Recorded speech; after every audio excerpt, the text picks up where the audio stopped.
I just realized I gotta update that. One second here. 1 second here. Image. Add logo. Browse. Where is the logo? Logo. Network.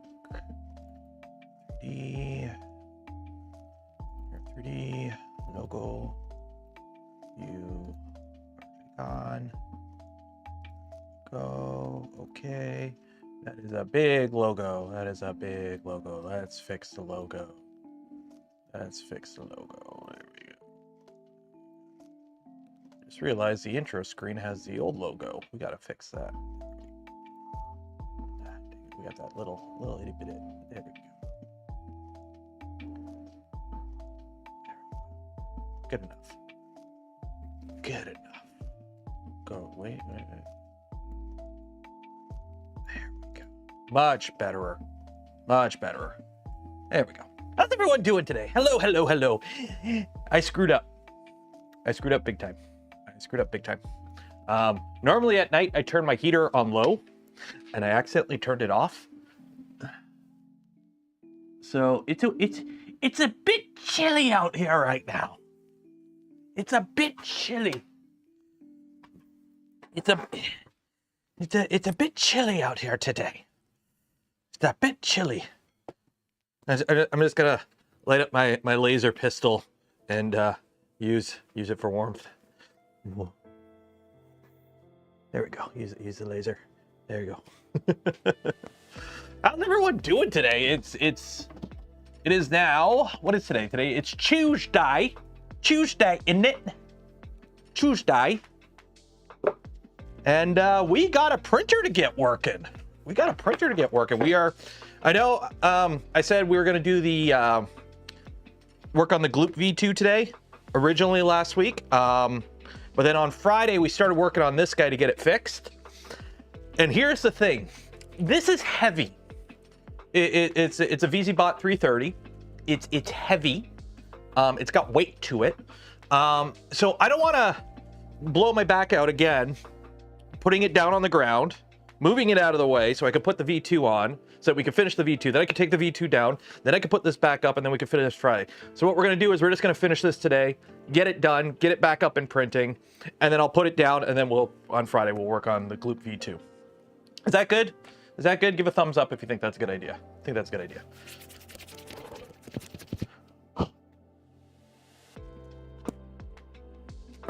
So while I just make some room here, don't forget, if you haven't, every stream we give away a spool of POLYMAKER filament. Link in the video description. Enter for your chance. We do the draw for that at the end of stream. Also, I had to go buy tape. Go buy pinstriping tape. If you do any like painting or whatever, of printed parts, go buy pinstriping tape. It comes in multiple different widths. It makes it a lot easier when you have to like paint stuff that's like different. Like I had to paint these lines on here, and just having pinstriping tape that's a set width makes it a lot easier. Ooh.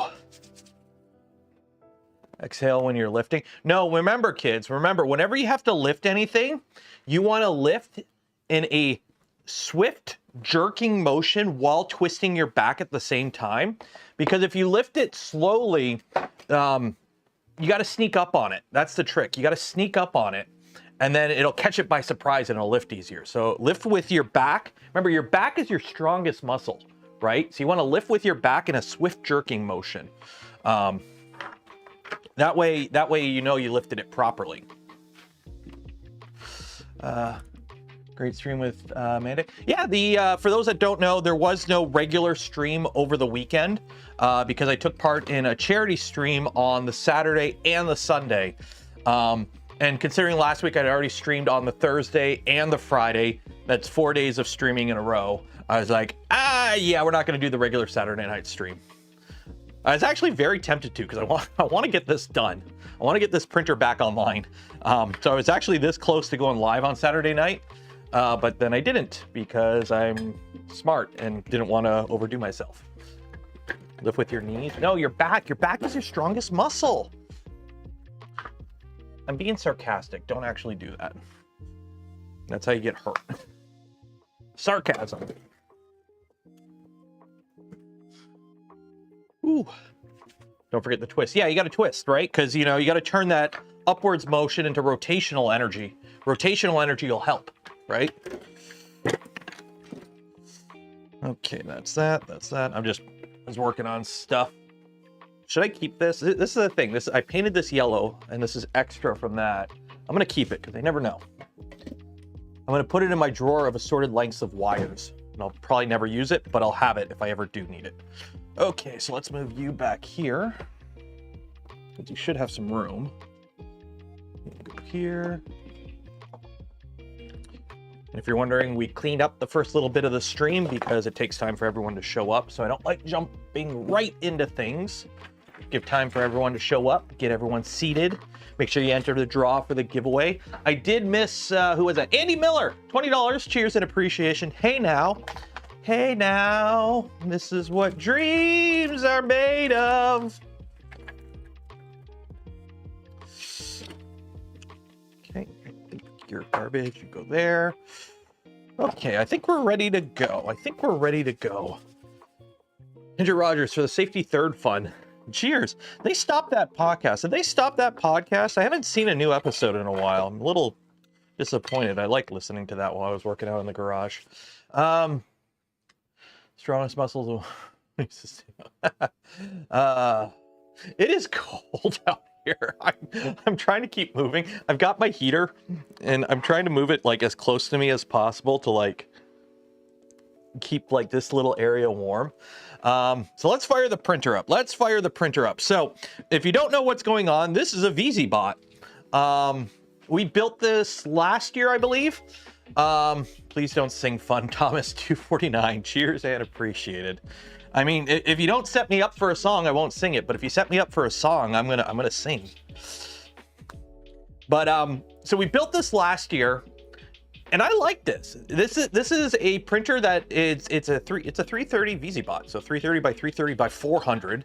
It's like the largest volume printer I have, I think, except for Tallboy, but this has a bigger bed. So I was actually using it quite a bit. I actually printed, if I remember correctly, a bunch of the stuff for the power armor that I'm working on this. Ow, ow. Ow, that hurt the nail. I pushed the nail. Ow. Anyways, but what happened last year was, I think it was Murph. I can't remember which event I went to. I think it was Murph. It was stupidly hot that weekend. And when I came back, it was dead. I leave my printers on. I just leave them on. That's what I do. I left it on. It was down here on its little platform underneath the bench. And it was just dead. And the thing was, I didn't really need it. So I just kind of left it. I have other printers, obviously, so it's not like I needed this printer, but it was like, But now it's like, okay, I need to reprint some stuff for the power armor, and I want to print it as big as possible to try and avoid having to glue stuff together. So I need this back online. So we did a little bit of investigations on Friday, and it turned out the SD card was dead. The SD card kaput. It has ceased to live. So now we need to make it work again. So last stream, we got a new image of Klipper installed. And so we're gonna have to go through and redo the config stuff. So before I do that, let me just do the notifications on the Twitters and the Blue Skies that I'm live. So just 1 second here. While I do this, if you haven't entered yet for your chance to win some POLYMAKER filament, link in the video description, enter for your chance. Do this now. Quote post live right now. We got some clippering to do. In here. Post. Also, I think, if I'm not mistaken, there's a Falcon 9 launching some stuff to the moon today? Or is that tomorrow? I think it's today. Is it today? Anyways, if it is, we're going to try and watch that because space is cool. I like space. Also, in regards to space, this is pretty cool. Canadian company called Nord Space did a test fire of their 3D printed rocket engine made in Canada. So this is pretty cool. I think they're up in Toronto, but their launch site or whatever is in New Brunswick. So that's pretty cool. We got a Canadian rocket company. Yay, go Canada. How is Blue Sky? Blue Sky's pretty nice. There's quite a bit of a 3D printing community going on over there. A lot of people moved over because Twitter has gone to complete shit. It's bots. Like literally, there's no point with talking and engaging with anyone on the platform unless you directly know them, because 90% of people on the platform are bots now. And especially with like ChatGPT and whatnot, the bots are better. So you click on anyone's profile and like it's all bot comments. So I get less interaction on Blue Sky, but the interaction I get on Blue Sky is legit interaction. Whereas Twitter is, ooh, bigger number, better person, but it's all bots. Like I have 15,000 something subs on Twitter. I would have more if I didn't delete and block like a good chunk of the ones I have, because I go through every couple days, I go through and I like look at my recent followers and I just block like probably a 3/4 of them because they're just straight up bots. So yeah, maybe platform post Zuckerberg. I mean, I would get off Facebook immediately. I have a Facebook, but it's a personal Facebook for like the 20 family members that I don't talk with regularly, just so I can share like baby pictures and stuff. But for the most part, it's in my opinion a dead platform. It's all bots. Everything's botted. It sucks. Okay, let me. So I gotta get. Sorry, this is booting up. I have to. Let me log into my router. Give me my router. There we go. Get that. Log in. System info. Where are you? VZbot 330. Copy that IP address. Okay. Boom. We are online-ish. Online-ish. Marketplace scams. Yeah, Facebook's gone to shit. Like it's gonna be bad. Social media is horrible already, in my opinion. I use it because I have to, because content creator, but it's depressing how bad it's gotten. It's like straight up depressing. So we got to tension some belts on this, but we'll do that after. So I don't have a tool headboard. So we got to fix that. It's been a while since anything on here has moved. Gonna make sure we're all good there. Okay.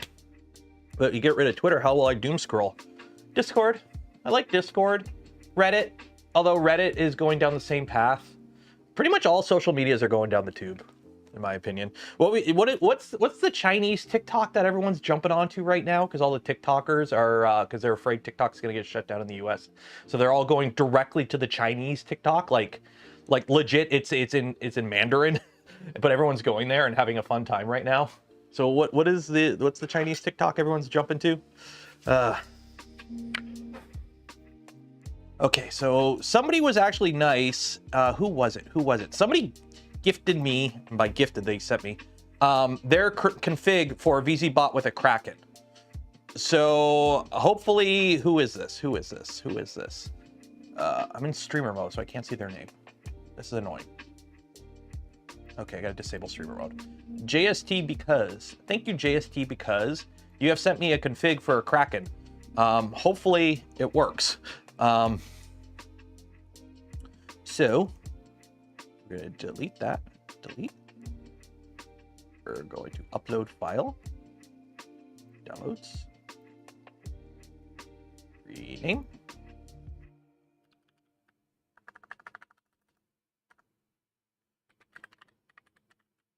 Printer.cfg. Rename. So here's the thing, Hexus 3D VZbot. So here's the thing, we have two options here. One, I can either take the stock config for the VZbot 330 all-wheel drive that we have here, and then what I have to do is basically change all the pins over to the Kraken, which I did before, but the SD card is corrupt and lost. And then, or we take this person's config, which I have no idea what it's based on, and we see if we can get that working.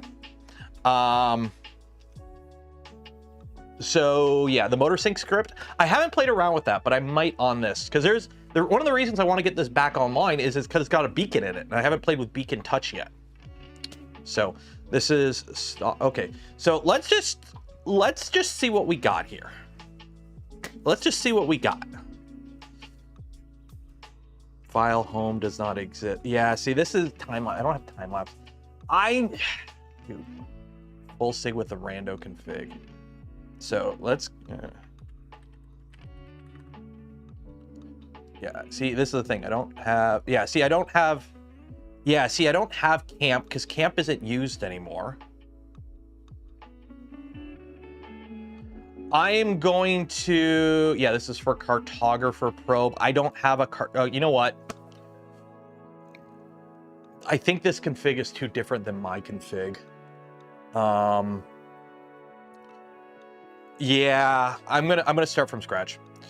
VZbot 330 all-wheel drive.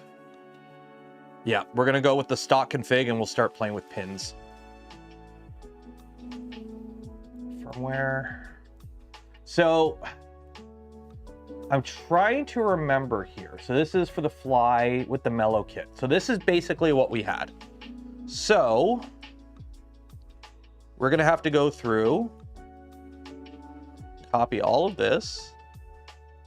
Yeah, camp is, you don't need camp anymore. Camp is part of Klipper. Camp is just built into Klipper now. Save and restart. It's gonna give me all kinds of funkiness. Okay, so now Kraken Canuck.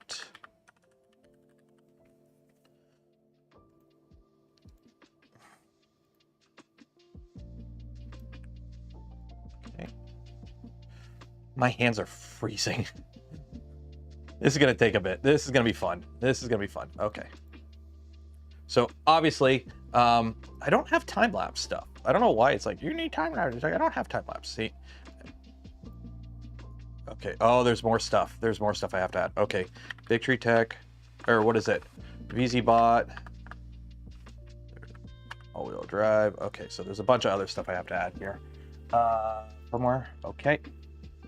So we need to download exclude object.cfg, I guess. Macro.cfg. Okay. rcsfan.cfg.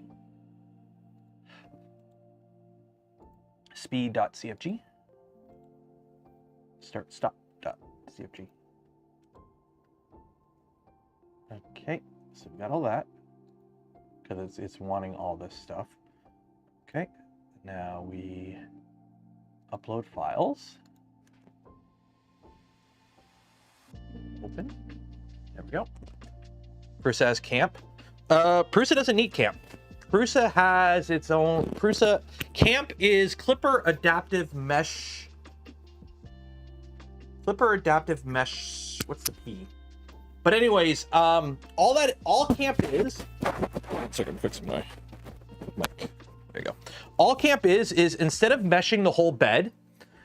Purge, that's what it is. It moves the purge line. So essentially, instead of doing a bed mesh for the entire bed every print, what camp or adaptive meshing does is essentially it only probes the area where the print will take place. So Prusa has that on their current firmware. Originally for Klipper, it was camp, but then the features of camp got rolled into Klipper. It's just the adaptive mesh. So it basically only probes the area where you're printing. So on machines with a much larger bed, like for example, an Orange Storm Giga, a Voron Phoenix, or any just large printer bed that's running Klipper, you don't want to waste your time probing the whole bed. Now, it's not so big of a deal with something like, you know, a beacon that can do the whole bed very quickly, but with more traditional probing methods, it's a bunch of extra time that you're wasting. If you don't care about 5 minutes and a 20-hour print, who cares? But for some people, it's a thing. So, okay. So time-lapse off TFG. I don't have time-lapse. I don't know why it's so hard on for time-lapse. I don't care about time-lapses. Like, I don't care about time-lapses.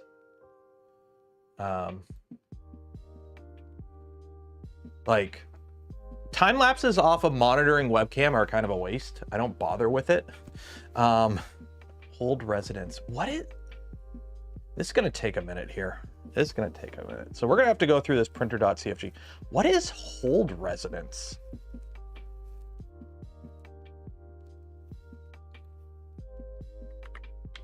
Hold? G-code macro hold residence.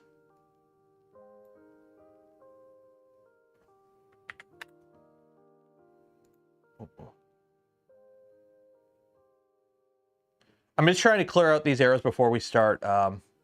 Yeah, okay. So now we could start is camp is still a separate thing. I haven't been using the Magneto. It needs updates. Motor noise canceling, maybe.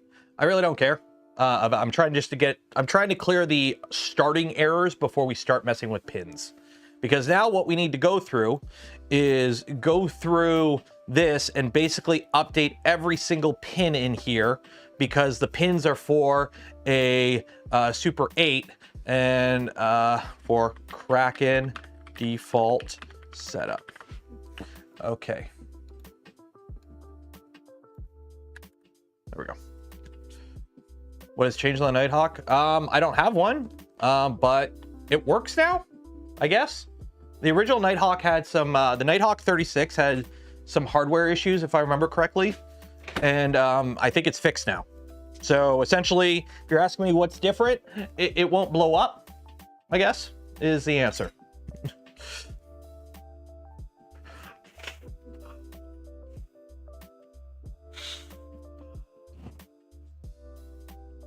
Okay. So Core XY, max velocity, yeah, sure, we'll leave that default for now. MCU, I need to figure that out.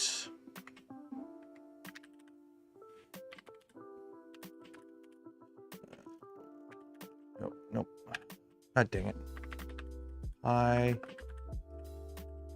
at 192.168.110.175, enter. Oh, what's the command? Klipper setup. For documentation. What is the LS USB by ID? There we go.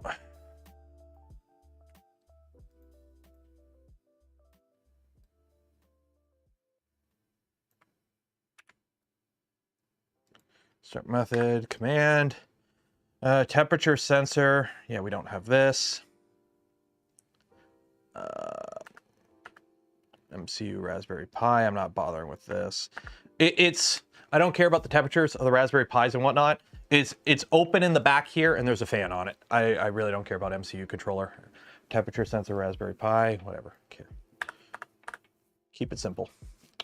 Actually, you know what? If it doesn't throw an error, I'll leave it. If it throws an error, this one I don't care. If it throws an error, I'll get rid of it. If it doesn't throw an error, I'll leave it. Okay, stepper X. So this is the thing. Which motor is which? VZbot 330 manual. So I need to figure out which motor is which. 330 mellow kit. Build the frame, XY gantry. Okay, so which motor is which? Don't give me a video to watch. Tell me. Kit contents, frame. Oh shit.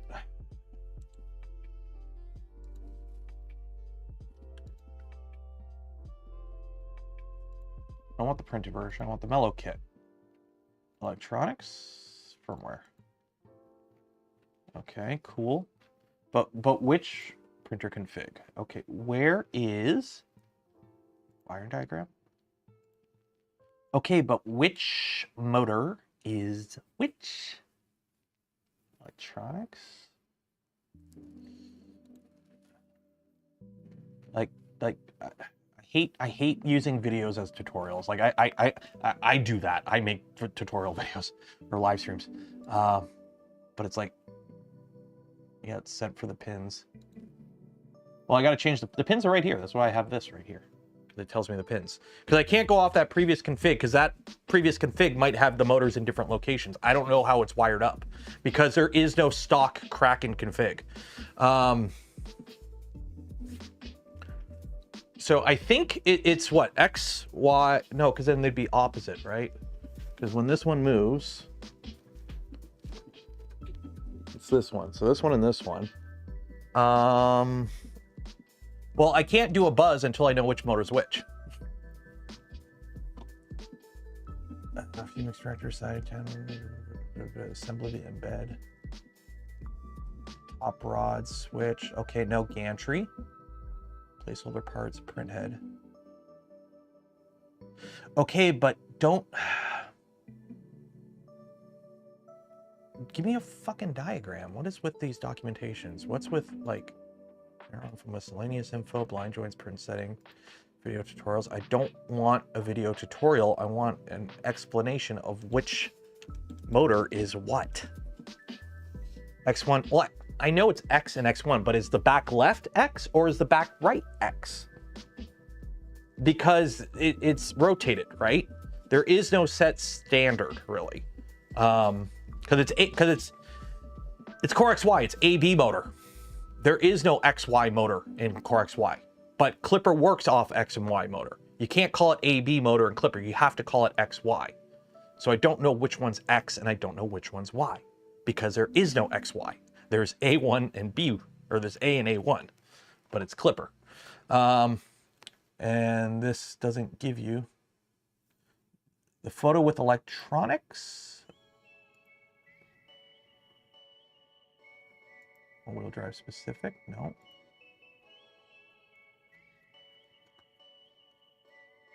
I know there's a picture in here, I just gotta find it. I believe we did this already. Oh, here we go, there we go, okay. So back right is the X motor, and front left is the X1. Okay, so back right. So what I'm gonna do, so I don't run into this issue in the future, is I'm gonna write that on the motors. If I can find a pen. Where'd my pen go? Pen. There's a pineapple, but where's a pen?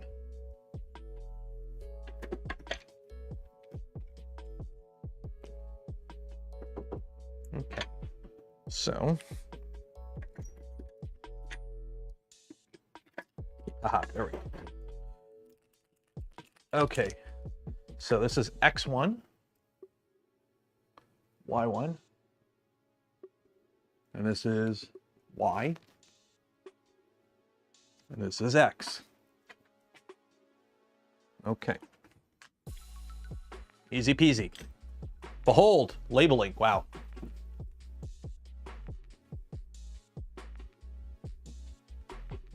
Look, I've labeled them. That camera is so dead. I'm gonna go try and buy one this week. Okay, so first things first. We have stepper X, okay? So stepper X is rear right. That's how you label it. And that is, on this one, stepper X is this wire, and it goes into which motor? It goes into the first one. And the first one is S1. So the step pin is PC14. PC14. Wow, my hands are so cold I can't write. Direction pin is PC13. Enable pin is PE6. And then end stop pin is PE. Where's the end stop pin? Oh, that's different. We'll look at that later. The end stop for X is left to right, right? So that's plugged into the tool head board. So the end stop for that is oh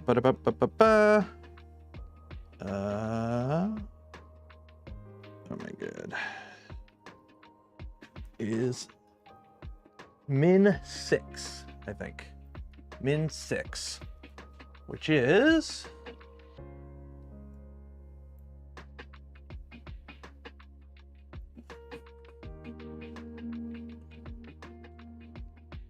one, 2, 3, 4, 5, 6.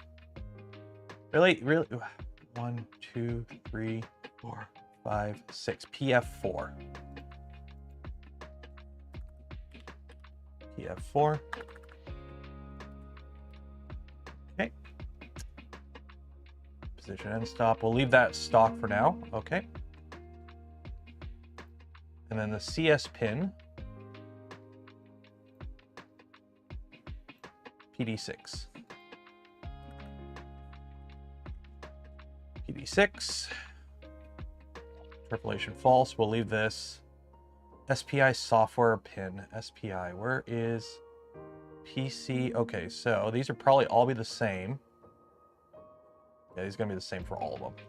So the Mozzie pin is PC8.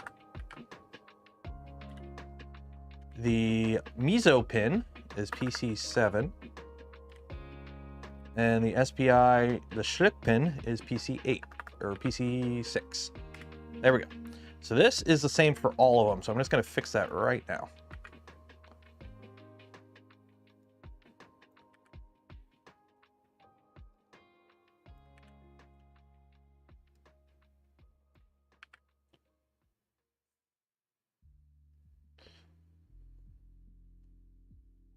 Where's the extruder? So this we're gonna have to fix because this extruder is also on one of these funky ones now.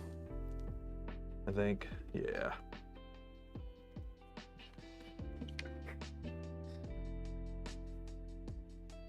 I'm leaving the config stock. We're just doing pin assignments, and then we'll play around with having to flip motors and whatnot later on.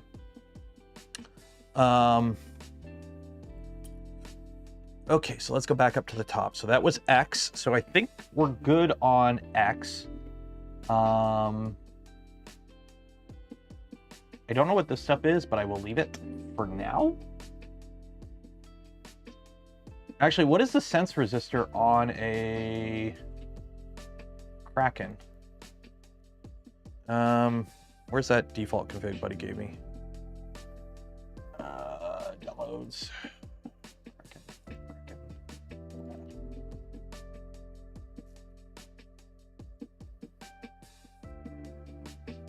See, this is why I don't like using other people's configs, because people do stuff differently than the way I like doing it, and it always throws me off.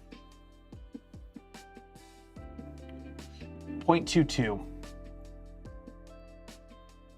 So sense current is 0.22. 0.22.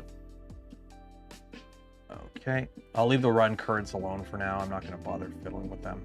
Okay, so now X1 is this guy. So that comes underneath. And it's this guy right here. Oh, it's gonna be annoying.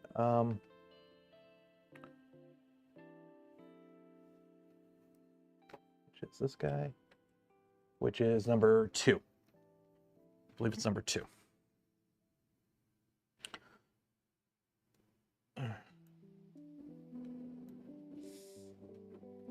So this is front right S2. Because this one was, or no, front left. Front left is X, front left. Okay, so step pin is PE5.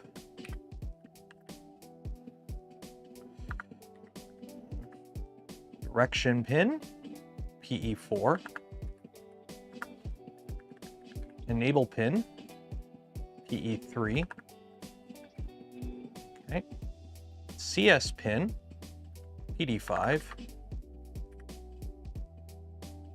And the sense resistor is 22. Okay. I don't know what this stuff is. If anyone knows what this stuff is, let me know, because I have no clue what that is. I see it in here too, so I'm assuming it's fine, but I have no idea what that actually is. Okay, so stepper Y now is rear left, and I'm assuming that's in M3.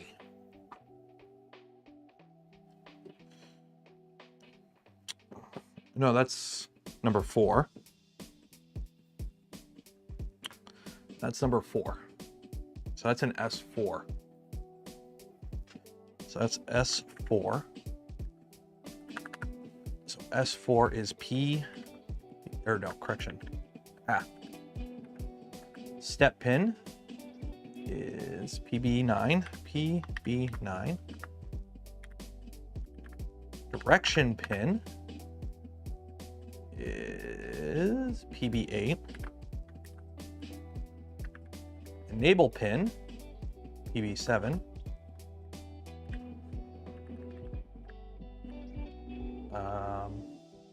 End stop pin would be this guy. Second here. You come under there. This is the problem. I have it all min 7. So that would be, I really wish they labeled these, but they didn't. 1, 2, 3, 4, 5, 6, 7. PF10. 10. And the CS pin 4 is PD3. Okay. And then Y1 is front right. Run the chopper resonance script to get new values. Okay. So that's this guy, Y1. So this should be 3, but I'm double checking because it's much easier to ensure.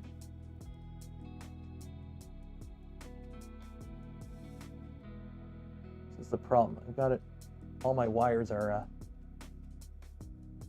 So that's 3. Okay, so that's S3. I have it all cable managed, right? S3.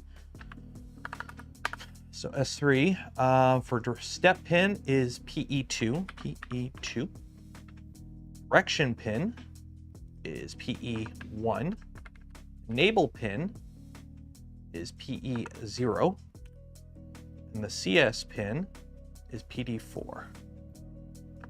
Oop, PD4. Okay. And then stepper Z. Also, I probably got to change the name of these because I don't know what they're. Are they 5160s on a Kraken? Are they 5160s on a Kraken?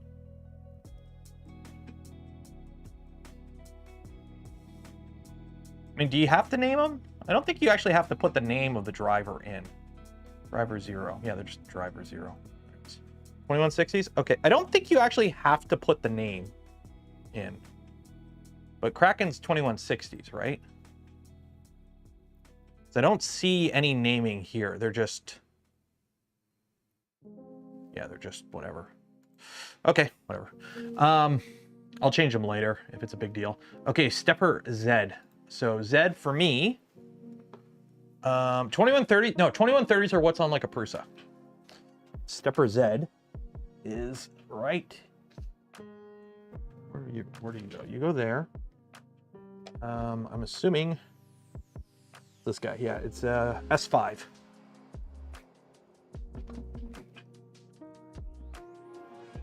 S5. So S5 for the step pin is PG10. Direction pin is PG, or no, sorry. The step pin, PG9. Wow, you know when you look at something long enough and eventually it loses all meaning? PG10 and enable pin is PB7. Right? No, PG13. There you go. And there's no UART pin. So that ain't right, because there is no UART pin. So we're just gonna copy. So we have a CS pin. We don't have a UART pin.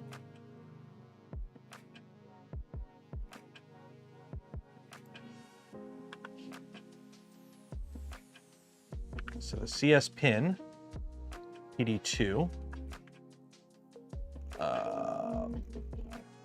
To put all this stuff here too. Go.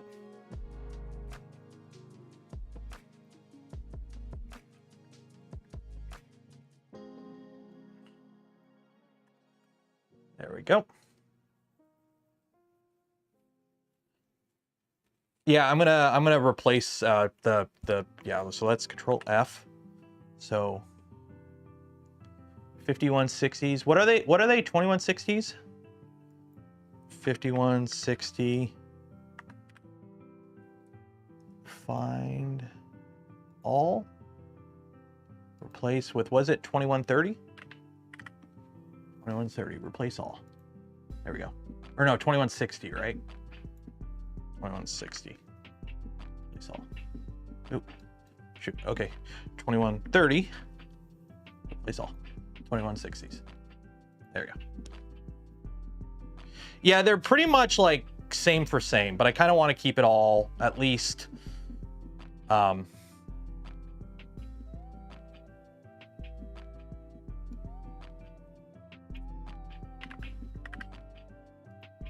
because what is it? BTT Kraken. Plus BTT Kraken. I'm pretty sure they're all 2160s. Yeah, they're all 2160s. It's just the first four have some big chunky caps on them. What's going on here? Okay, so that's stepper Z. Okay, now extruder. Okay, so the extruder is probably in, I'm assuming, number 6. Yeah, S6. So extruder is in S6 position. 6 position. So for that, the direction pin is PD7. PD7. The step pin is PG11. The enable pin is PG12. Heater pin. Okay, so now we got to do some other pins. So the heater pin for this guy,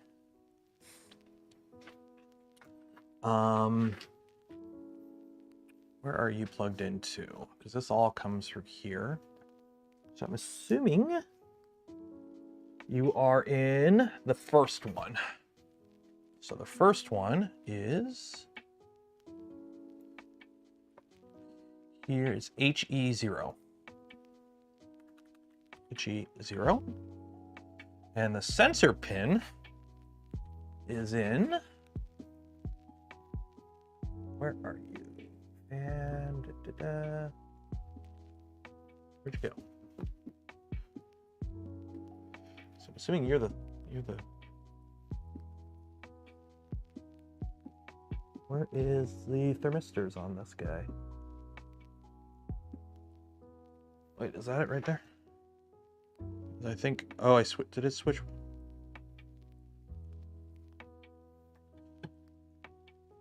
Oh, it did. Okay, so it's that one. Okay. So it is, I don't want to redo all my wiring. That's the problem. TH0. Yeah, TH0. So TH0 is PB1. PB1. It's a PT1000, I think, still. So double check the resistors on the 2160s, what you originally had, maybe different. I've already changed them. They are 0.22 versus 0.33. So we've already updated that. So they are, oh, actually, gotta fix this one right here. Yeah. Pretty sure they're 0.22.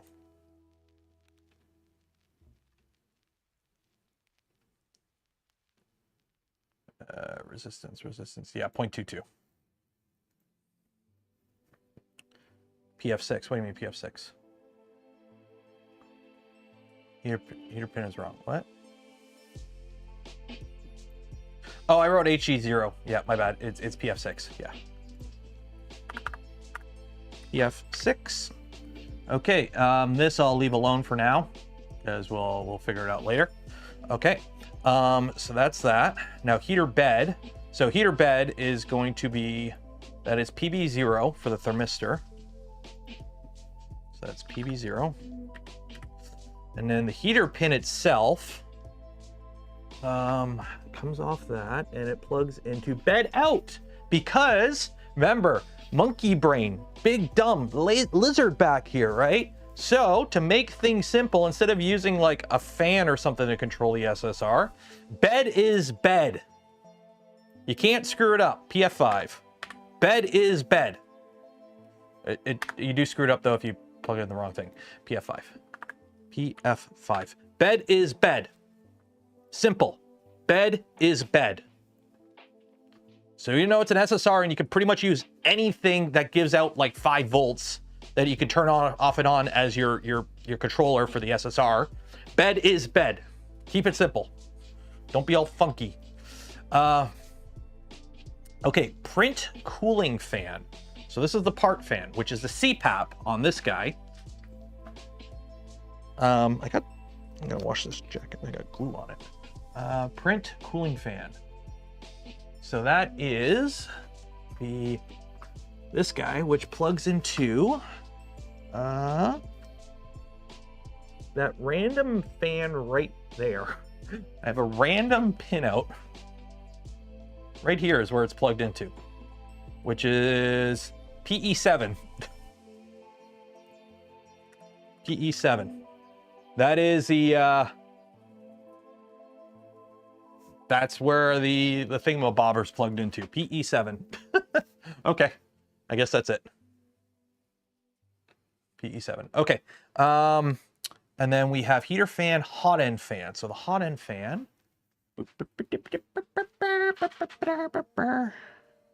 Which one are you? You're the end stop, so you're the fan. So where do you go? Oh, there you go.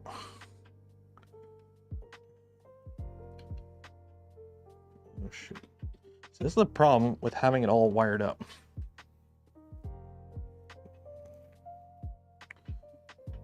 Wait, no, where are you going? No, your fans go there. Oh, there it is. Okay, it's fan 0. Fan 0. So fan 0 is PA 0. Oh, hey, I don't have to change it. Nice. Okay, so that is the hot end fan. Now I have a bunch of generic fans. We're not using exhaust fans here. Simple as that. We're not using exhaust fans. But I do have chamber fan, or correction, controller fans. This is a connected drive. Okay, so we have controller fan. Because I'm not using exhaust fans. I'm not using chamber fans. But I have multiple pins for this. I've got 3 different things. So I need to chain these together. So it's fan 3 to fan 5. So I need fan 3 to fan 5. How do you do multiple pins again? I don't do it often. I keep forgetting how to do it. It's fan 3, PA 3 to fan 5. So I need PA 3, 4, and 5. Multi-fan. How does it work? It's hilarious. I ask this every time because I don't do this often. I don't use it enough to remember the actual way to do it. I just type multi-pin. Yeah, but okay, say multi-pin, but how do I type it? Multi-pin. Multi-pin Klipper.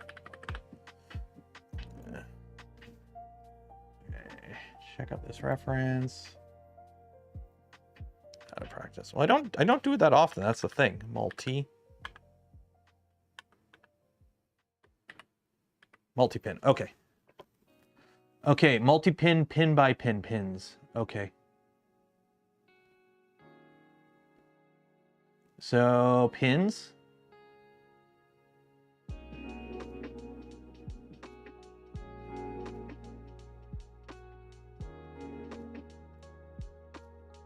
So I would do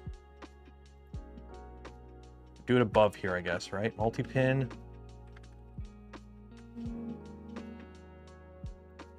So this would be PA3, PA3, PA4, PA5. And then for here, I would go case fans.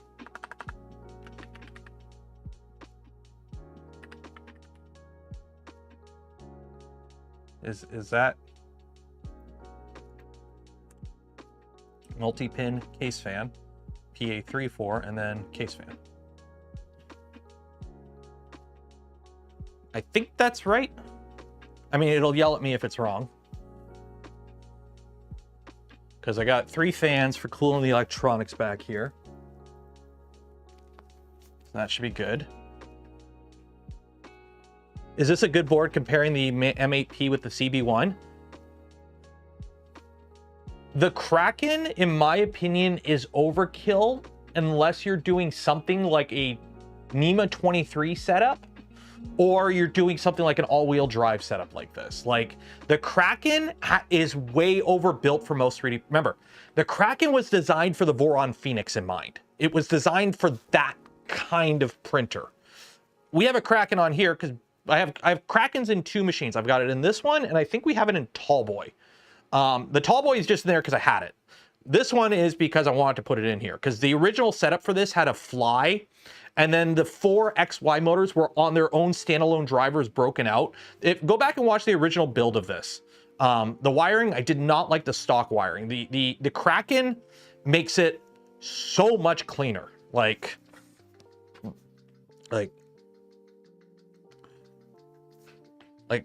there. Look how much cleaner that looks. So the Kraken just cleans it up. But if you're doing like a normal, like a V2, a Voron V2 type printer, an M8P is perfectly fine. An M8P is perfectly fine. It's just, unless you're like literally running out of juice with an M8P, then look at a Kraken, or you're going with like NEMA 23s or something larger. Simple as that. We're up to 13.9 degrees Celsius out here, by the way. But 2 feet from me, it's 11.4 degrees Celsius. I have a, that's sitting against the wall though. Okay. Okay, so I think the multi-fan is correct there. I think I did that right. By the way, Steve's here. Hi, Steve.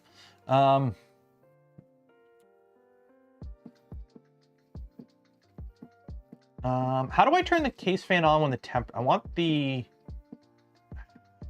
I'm going to have to copy that part. I have another config. You get the VZbot bed running? Oh, we'll find out. Okay, what else? Idle timeout, probe. Okay, so that is that. So now we need the beacon config. Beacon config.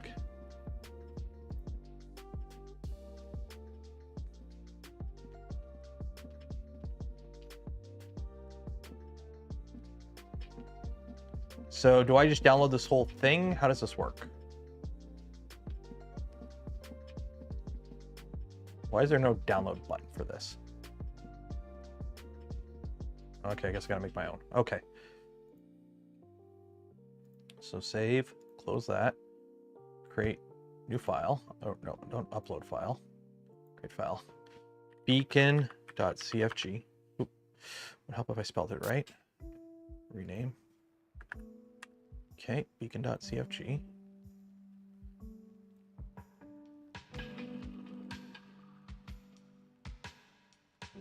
Copy. Okay, let's see. Oh my, okay, oh God, we gotta do all this. Why is none of this enabled? Why do I have to manually enable all this?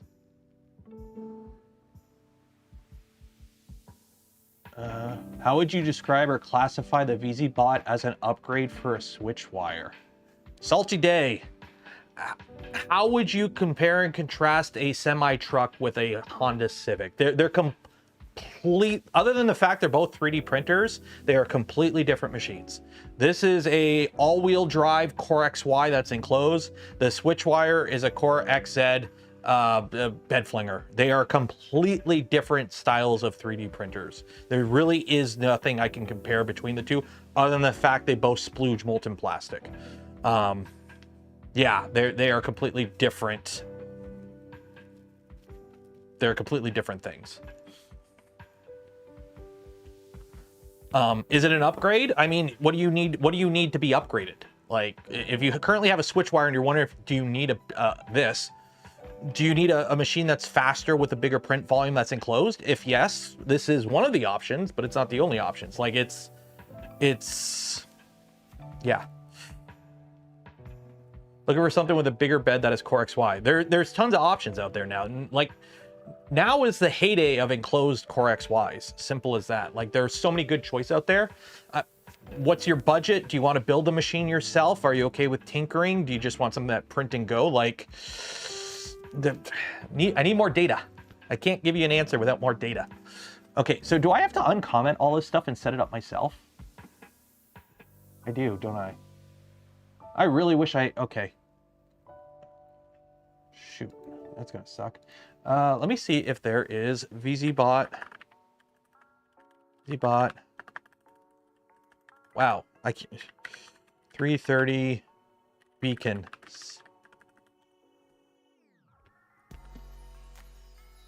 Okay, but is there a firmware? Is there something for beacon?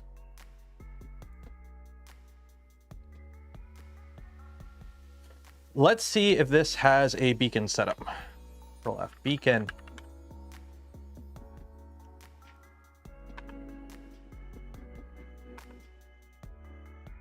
There is no beacon.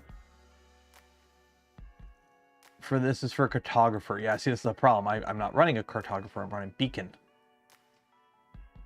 I can share my minimum setup in Pastebin if you need otherwise. I guess. Because otherwise I have to go through and manually set the, oh, screw it. We'll just manually set it up, whatever. So we're gonna need that. Safe Z home.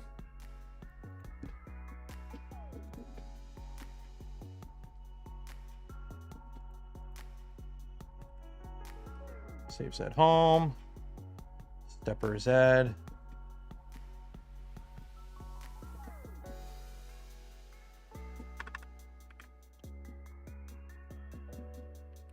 Mesh.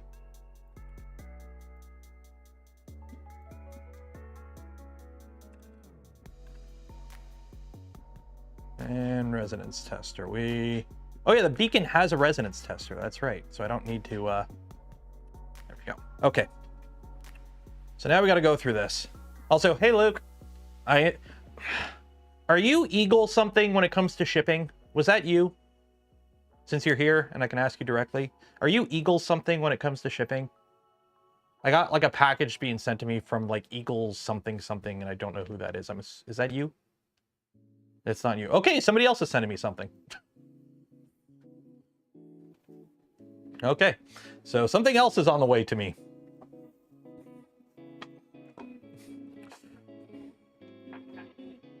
Hopefully today, tomorrow. Nice. We ripped the tool head out of this. We're just waiting. I'm hoping I have enough 9mm belt. I'm assuming the belt length is roughly the same, because I didn't trim these super short, but like I installed it all and then trimmed it to like how I normally trim it. So I'm hoping the 9mm belts don't need to be extra long with the that tool head. Hopefully not. Okay, let's start setting all this up. So, hey, look, the beacon. The good thing is Klipper's installed on all this stuff, so I don't have to like reflash shit, so that's good. Serial, boom. Speed, 5, I guess. 5, okay. Backlash comp. Sure. X offset, Y offset. So what is my, okay, so my X offset is 0 because it's in line. And where do you measure for your Y offset on a beacon? Is it the middle of the logo? Is it the middle of the logo where you measure it? Yeah.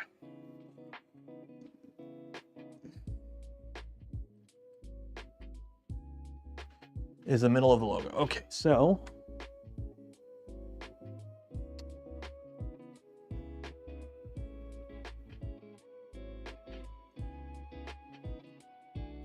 20 millimeters.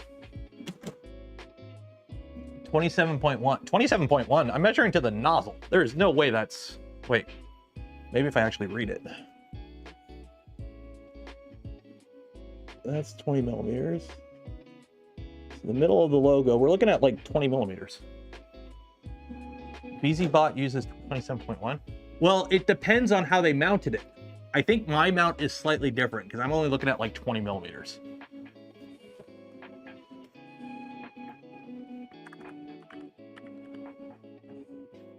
Like, where is it?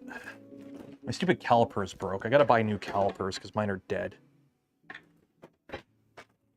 Kind of disappointed they died on me, but I gotta buy new ones. Because I don't know which... I think I used a different mount. Normal music? Yeah, it's the lo-fi beats. Okay, so if we're going from the middle of the logo... It's like 20.5 millimeters. 20. We'll go with 20.5. I don't think it really matters too much. Trigger distance 2, sure, I guess. Trigger threshold 1, sure. I don't know what these settings are. Sure. Desetting time 5, sure. Cal nozzle 0.1, sure, I guess. I'm just turning all these on.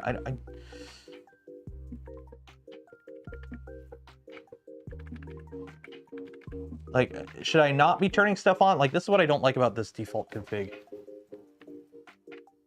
Default model name, default.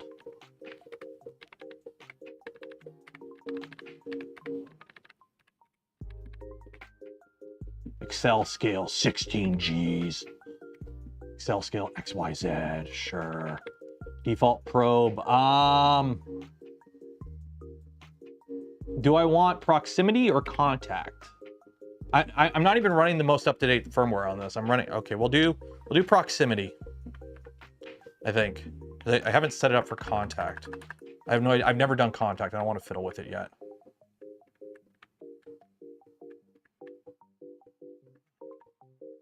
Okay, new addition. So safe Z home. So this would be home XY position. So this would be middle of the bed, right? So if it's 330 by 330, that is what? So that's what? 15, 160, 165, 165, right? 165, 165. 165, 165. If I'm using the official, I don't think I am using the official fan duct, because it's printed a different color. I think when I printed this duct, it's different. But I had to do some modding, I think. I just turn it on. So would I just turn on contact and call it a day? Contact and just leave it? Like, the thing is, I don't know if the firmware, I don't think I have the contact firmware on here, because the firmware, I have whatever firmware was on here a year ago. And I really don't feel like updating it. So we're just going to leave it proximity. Like, I don't know if it has the newest firmware on here. It has whatever the firmware was on when I got it like last year. So I'm not gonna home method, proximity.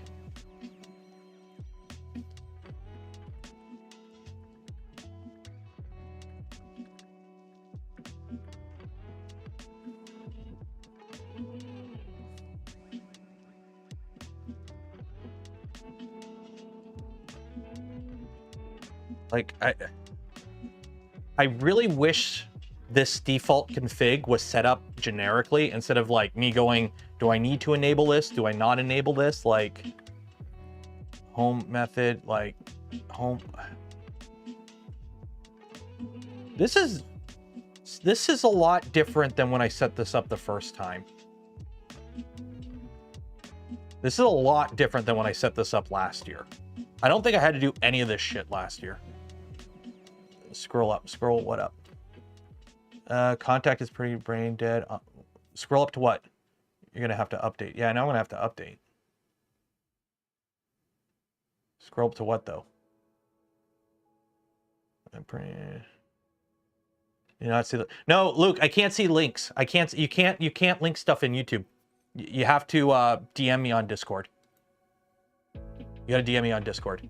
Yeah, links. Yeah, YouTube won't allow links. YouTube won't allow links. I'm assuming you've been trying to send me links.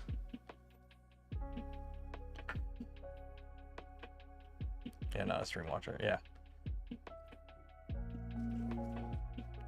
Yeah, YouTube has a just DM me it on Discord, and I'll pull it up.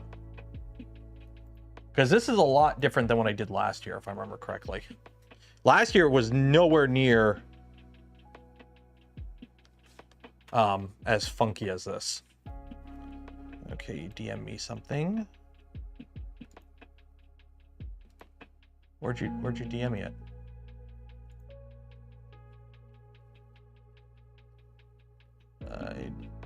Messages. Where did you DM me? Was it on Discord? Why do I not see? I don't see it on Discord. Oh, Twitter. Okay, yeah. There we go. Okay. Visit site. There we go. Okay. Okay, add the basic configurator to your printer. Okay, so beacon. Okay. Okay, we're gonna do the minimum. Yeah, so let's get rid of all this shit. Start over. Okay.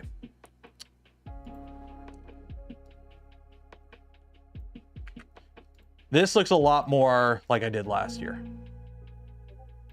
Okay. Okay, so X offset is 0. But the Y offset is negative 20.5. So it'd be negative because it's behind the nozzle. So it's behind the nozzle. So there's that. Safe Z home. Typically the bed center. Okay. So in this case, it would be 165, 165. 65, Z hop 3, sure. Okay, stepper Z.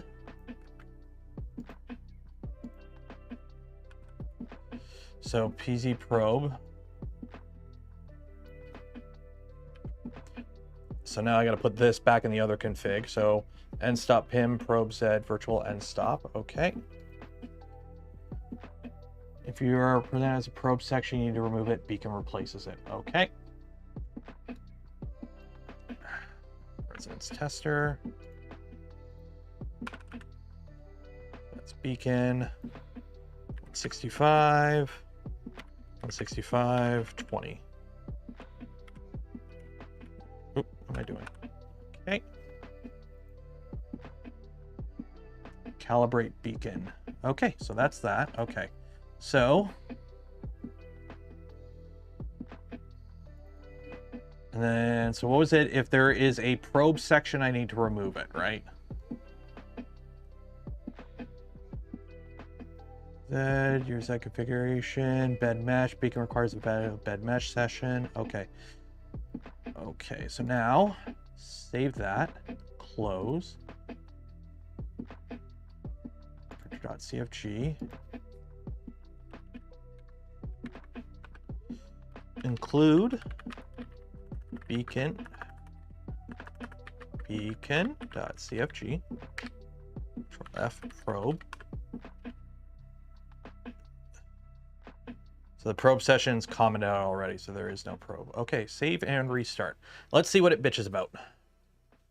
Let's see what it bitches about. What is it complaining about?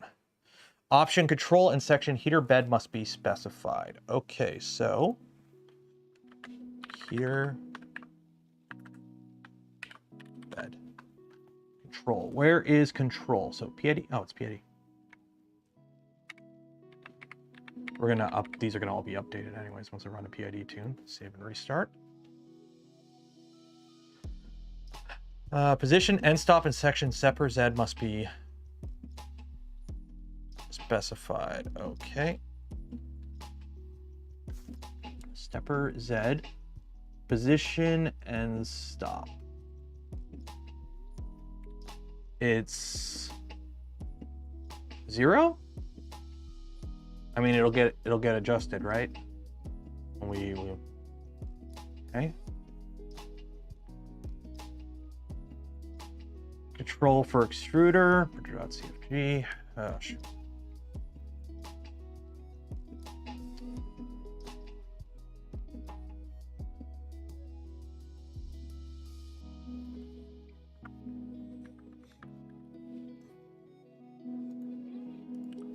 Okay.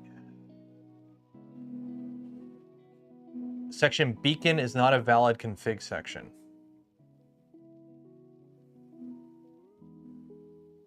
What? Control F. Is beacon in here? Include beacon.cfg. What do you mean it's not a valid section? Oh, I have to install the beacon firmware. All right, I got to install the beacon packages, I think. Route cable install. Yeah, I got to install the Klipper module. That's why. Would help if I did that. Yeah, it's a fresh Klipper install. Okay, so that cd git clone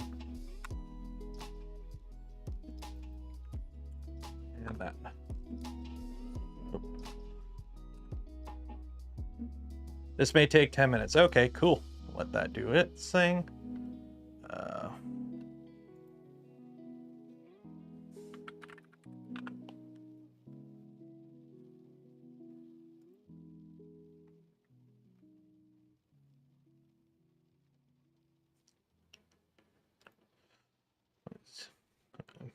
Time to upgrade and go contact. Yeah, but I have to flash the firmware on there, which I'm not going to bother for now. I just want to get this back up online, and then I'll fiddle with other stuff later. I just want to get it done so I can get it off the desk, essentially. Because if it's firmware stuff, we can do that like with it on the ground.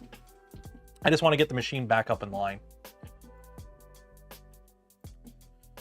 Okay.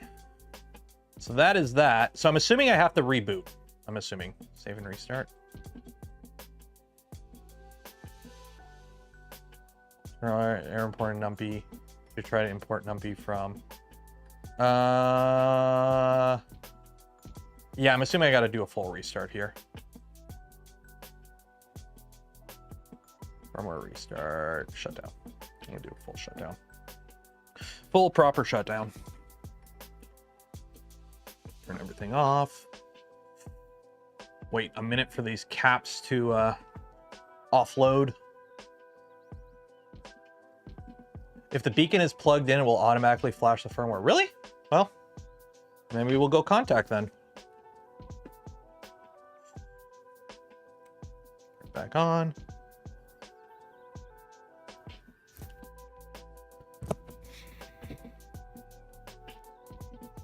Do some jumping jacks. We're up to 14.3 degrees Celsius. It's a bit nipply out here.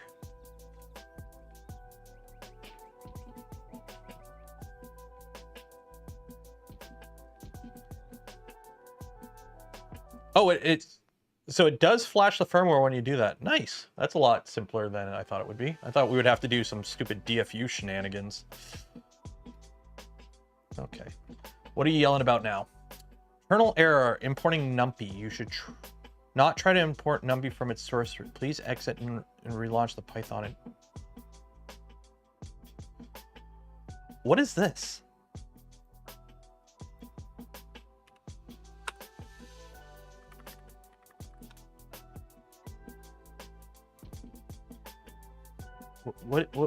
What is this? Internal error importing numpy.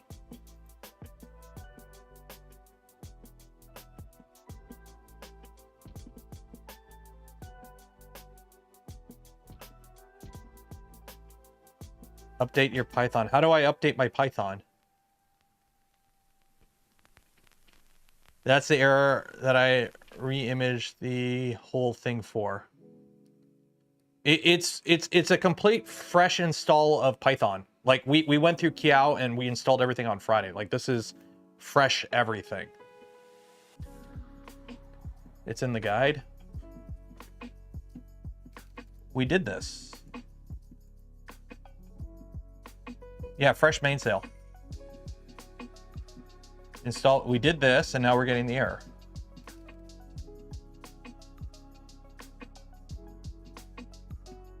Yeah, we should be on Python 3. We should be on Python 3.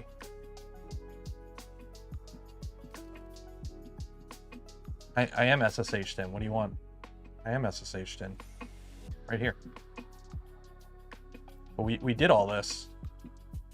See? Download done. Install numpy, blah, blah, blah, blah, blah. Linking, install select successful. Everything seemed to be good. Should I just do like a sudo apt-get update?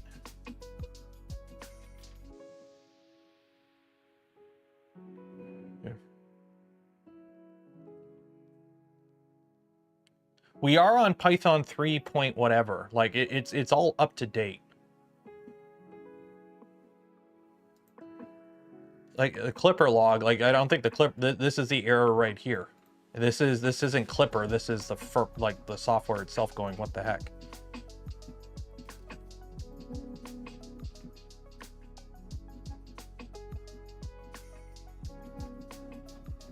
What does Python -v mean?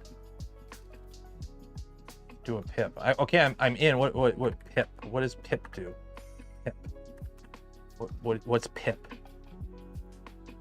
Apt sudo apt-get sudo apt. Remember, I'm not a Linux guy here, so if you just put out like a random command, no module name pip. No module name pip. No module name pip.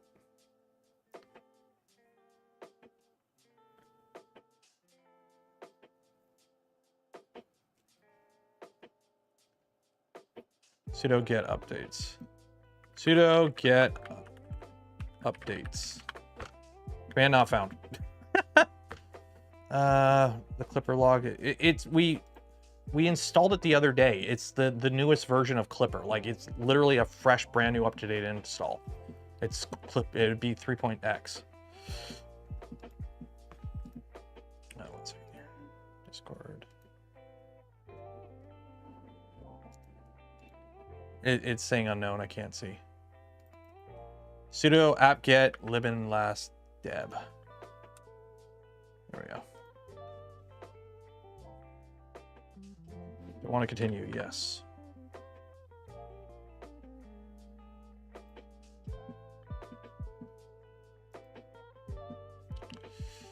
Okay.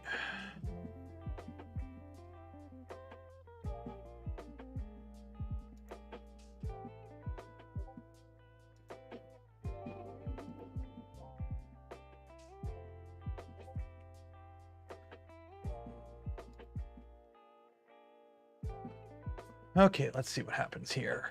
It's rebooting. Restart Klipper services. I just restarted the whole Pi. I just told it to restart. Stupid mic slipping down. 1 second. Fix this. You put it up here. There we go. There we go. Okay, mesh main direction is not valid in section beacon. What is mesh main direction? I don't even see that in beacon.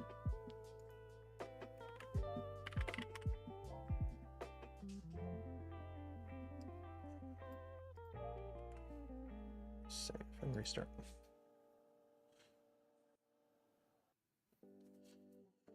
Mesh runs is not a valid section in beacon.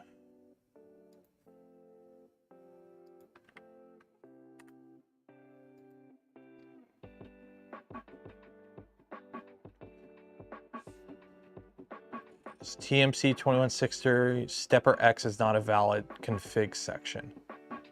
What?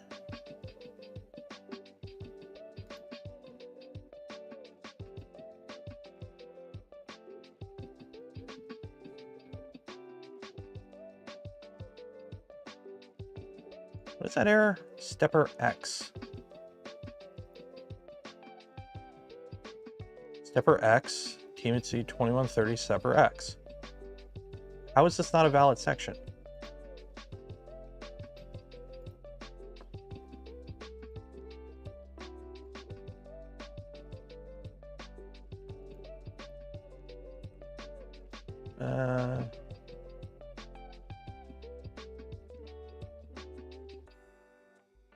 What is going on here?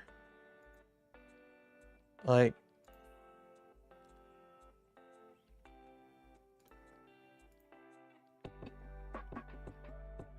probably not the best idea to compare it to the frickin' Pantheon. Yeah, let's not use the Pantheon to compare. Oh, is it TMC 2160? Oh, do I gotta put?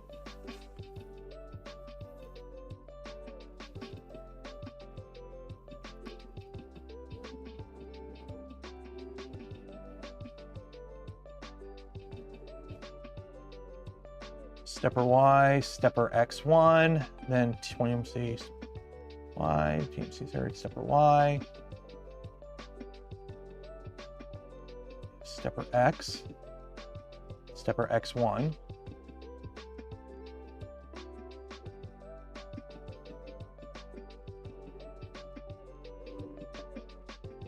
There is no 2130s. Why are you guys saying 2130s? There is no 2130s in this. It's a Kraken. They're 2160s. They're 2160s. Why are you saying 2130?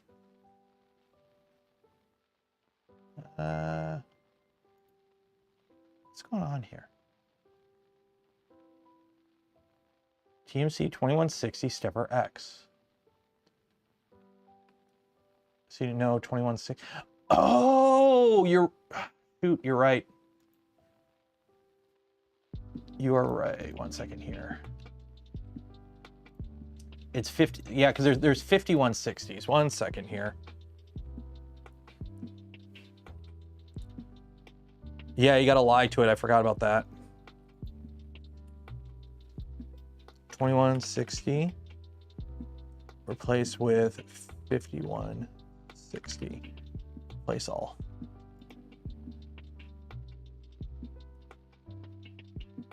Save and restart. There we go.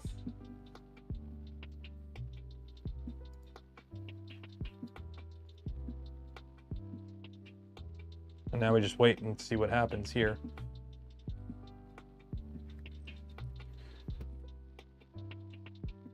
Yeah, you know, they are 2160s. You got to lie to it.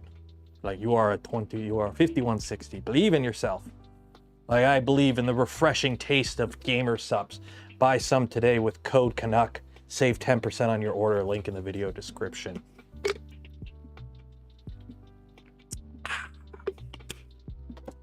MCU. Yeah, one of the MCUs isn't talking. There's that one. Serial ID, yeah. CFG. Used to be Klipper. There it is. It's right there. Okay, you know what? Let's. Oh, because I probably don't have Klipper installed on the Pi. I don't have Klipper installed on the Pi. Case fan is not a valid name on MCU. Oh yeah. Okay. Shoot. Back to that case fans thing. Pin. What is it? Multi-pin. How do you do multi-pin again? What the frick? Klipper multi-pin. Klipper multi-pin. I mean, what is this? Discourse, whatever. You go multi-pin. Oh yeah, multi-pin. I gotta do the multi-pin. Multi-pin. Boom. Case fan.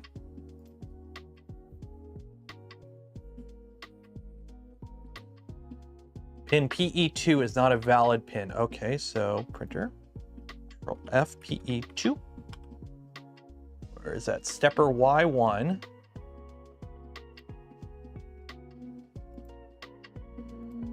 Okay, so stepper Y. PE2.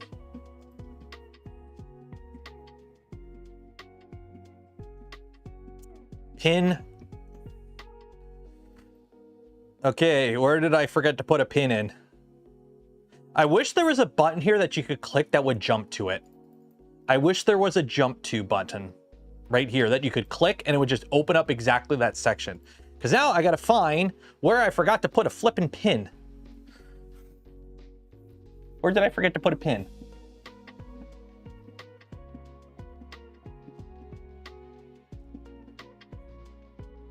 Where did I forget to put a pin? For Y diag pin? For X. That's commented out. Z stepper, step, end stop pin. There we go. Okay, so that is shoot, what is it? Virtual end stop? What is it? It is the virtual end stop. Shoot, what is it? Okay, let's close this before I accidentally fill with that.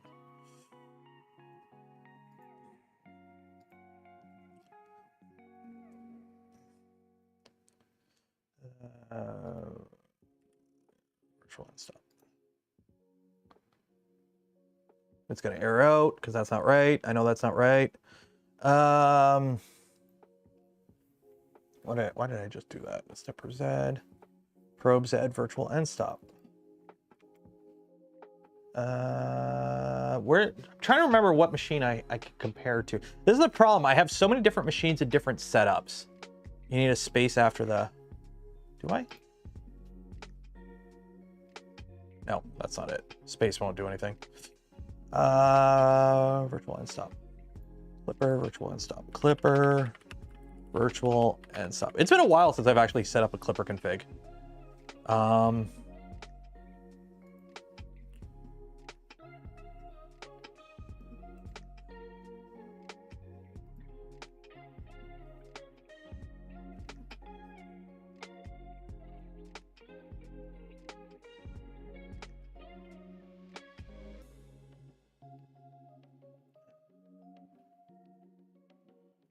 Oh, yeah, maybe because I have it in the... Because I have it in Beacon, right?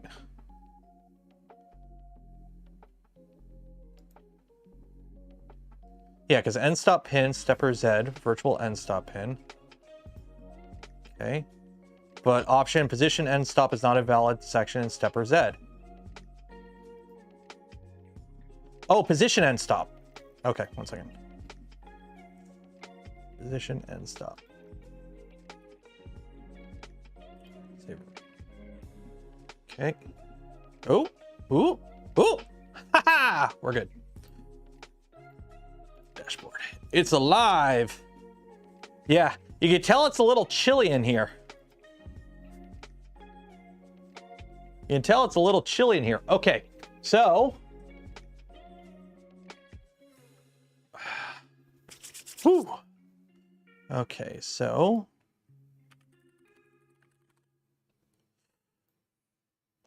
Let's make sure. The build. Initial startup. So stepper buzz. Stepper Z. So it should go up, down, up, down. Down, up, down, up, down, up, down. Okay, we're good there. Okay, so we're good there. Machine. End stops. So end stop Z is triggered. So let's just make the X and Y work.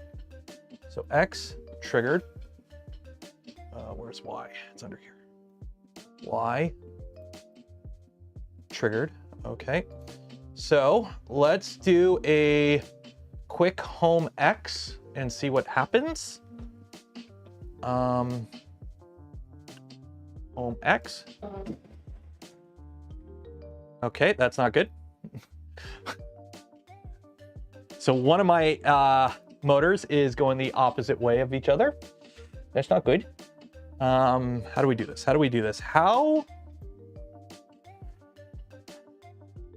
do I know which way's positive and which way's negative doing a stepper buzz on frickin'? Because if I do stepper X, I know it's stepper X, so that would be that guy.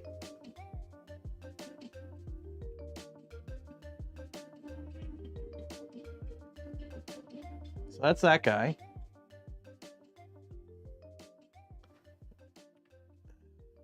X1.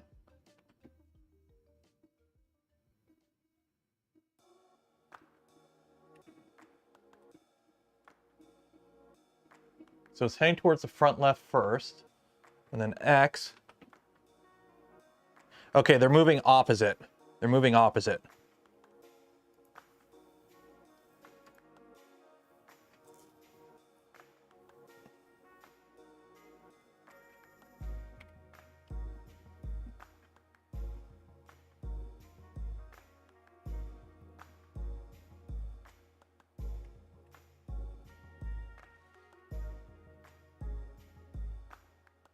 Okay, let's see here.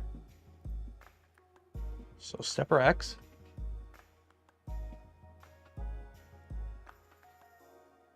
So now it's moving back forward. It's doing this.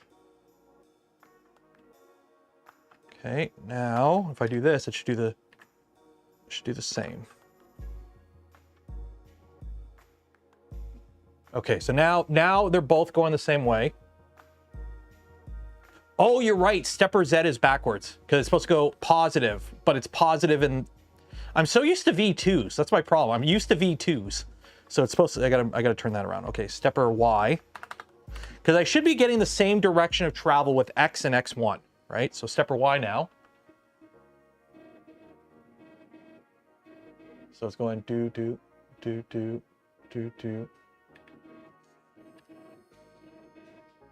Y1. Okay, so those are good. So now both motors are moving the way they're moving in tandem. Let me turn the stepper Z around, make Z go the other way. Direction pin, boom.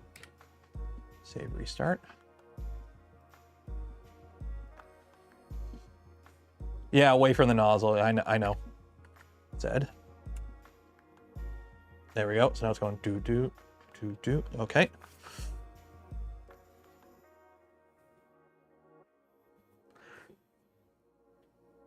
Okay, so now, home. That's going the other way. That's going the other way. Because it's going forward. Okay. So that's going forward. So let's try the Y. See which way it goes. So X and Y are backwards. X and Y are backwards. So if X and Y are backwards, so if X goes forward and Y goes that way. Shoot, which way was it going? Yeah, that way. So X goes forward and Y goes that way. I need to invert my stepper B. Or no. So I gotta invert my Y motors. I gotta invert both Y motors.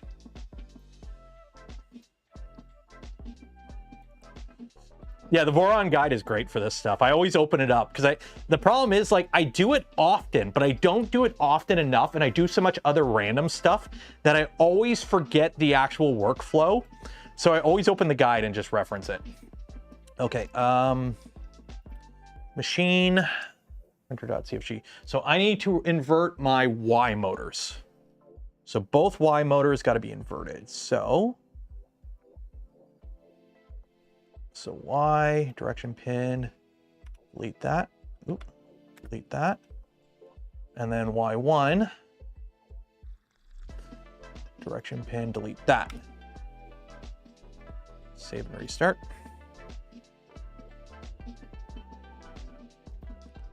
Okay. So now, home X, it should go this way. Good. Home Y should come this way.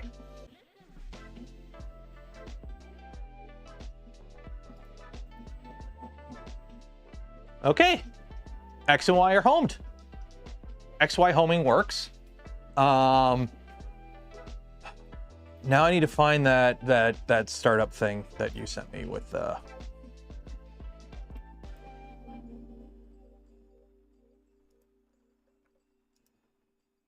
Okay, so now calibrate beacon. So now we need to home X and Y. So we've done that. Now position. So we move this to the middle. So G0, X165, Y165. Isn't it nice when your machine has a console on it and you can actually put in stuff in a terminal? Like, shouldn't all modern 3D printers have that? And find it really annoying when companies sell you machines that don't have a console. But anyways, beacon calibrate. Okay, so right now my beacon is reading as triggered. That's not right, right? Because right now, if I look at, oh, that is right. So if I put that, okay, yeah, the light lights up. It's still saying triggered. Beacon triggered is fine. Oh, it needs to be calibrated. Okay. So, beacon calibrate. It's a safety thing. Good. Paste. Go. So, do I oh God. Okay. 1 second here. 1 second here. I'm not dealing with this. I'm not doing that.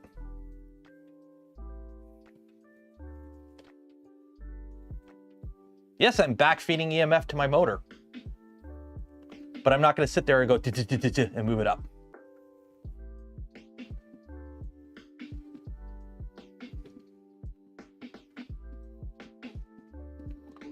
There we go.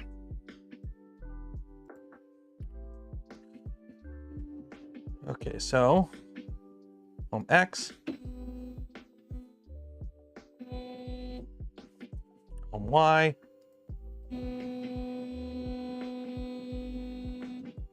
Okay.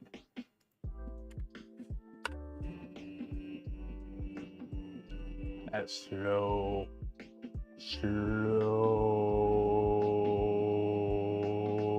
Okay. Beacon calibrate. So now I move this up until it touches, right? Is this what I'm doing here? I'm moving it up till it touches.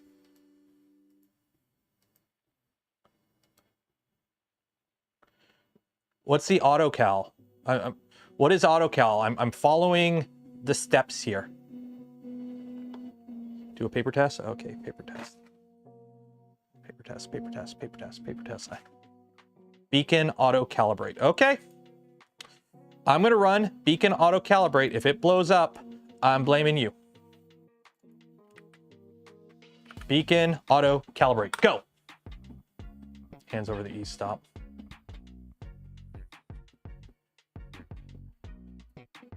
Oh.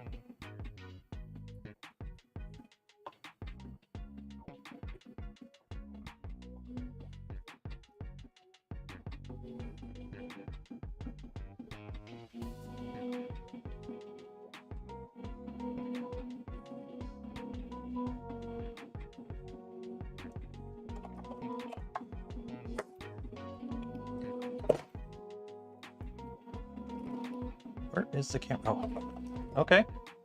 Beacon calibrated at that. Save config. Okay. I guess we're done. Okay. Home all.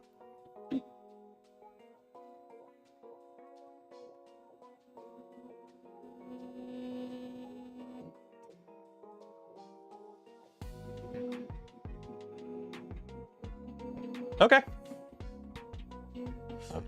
Okay. Let's do some tuning. And by tuning, I mean PID tuning. Let's drop that bed a bit. Okay, so let's do some PID tuning. So we'll do the bed first.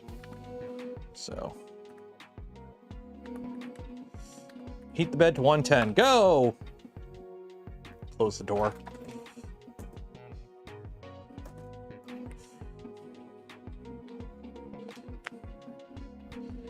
Yeah, the bed's gonna take a minute. The bed is, it's warming up. And then I gotta figure out how to insulate this too. I wanna put some insulation in it. What time are we at? We're at 12. By the way, we should be now back on regular stream hours. I know for the past couple months, the weekday streams have been either started a little short, so started at 2:30 instead of 2, and ended at 1:30 instead of 2. We should be back on our regular schedule now. Things have kind of stabilized with some other stuff. So we should be back to 11 to 2 and 2 to 5 for stream times, just so you're aware. So.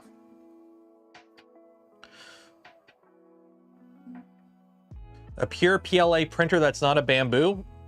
I mean, honest opinion, buy a Prusa Mark IV. That's a great machine for PLA. It's open frame, it prints great, it's got amazing support. You didn't tell me a price, so I'm going to tell you to buy a Prusa.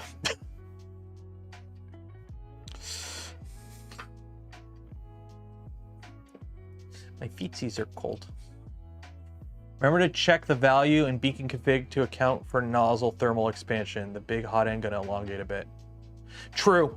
What I'll do is I'll run the auto calibrate again after the nozzle's at temperature. I'll heat the nozzle up to like 250 and I'll do the auto calibrate again. Because I'm pretty sure there's gonna be quite a bit of difference from the nozzle at 10 degrees Celsius and the nozzle at hot.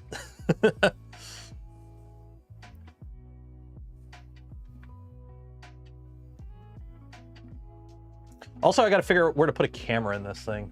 I got to put a camera in this still. Turn all the beds to 100. I could do that. My wife is the one who does pay the electricity bill in the household. So I could do that, but I'm not going to because that would be very rude.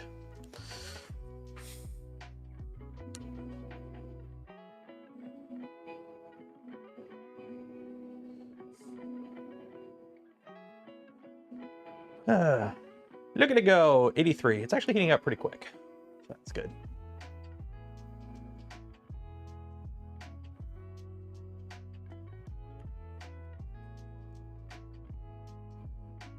Does the beacon contact? I don't know if it needs the nozzle at 150.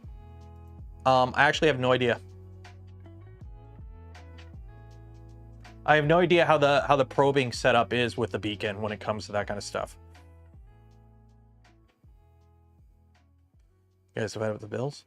Well, I mean, we don't have a shared bank account. We never had a shared bank account. So it's like I pay the mortgage, she pays the bills. That's just kind of how we split it. And then for groceries and stuff like that, we just alternate whatever. And then personal purchases are personal purchases. We don't have no fancy like arrangement.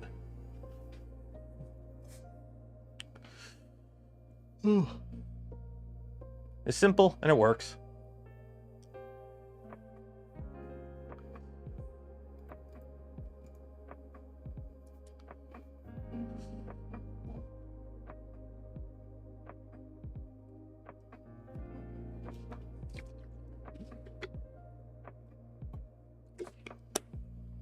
Delicious gamer subs.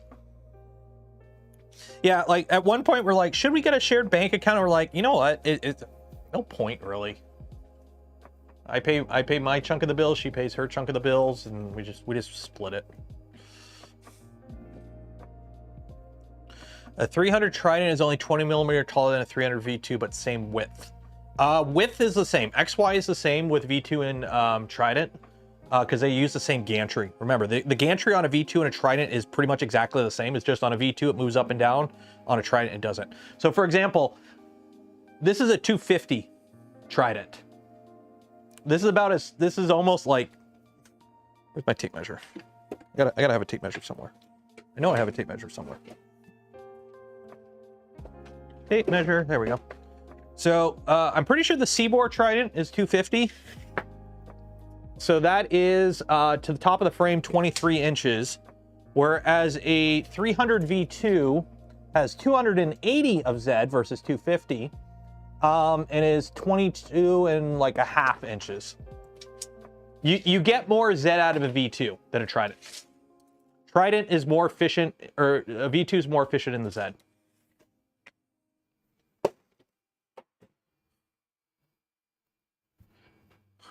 Seaboard doesn't do a 250.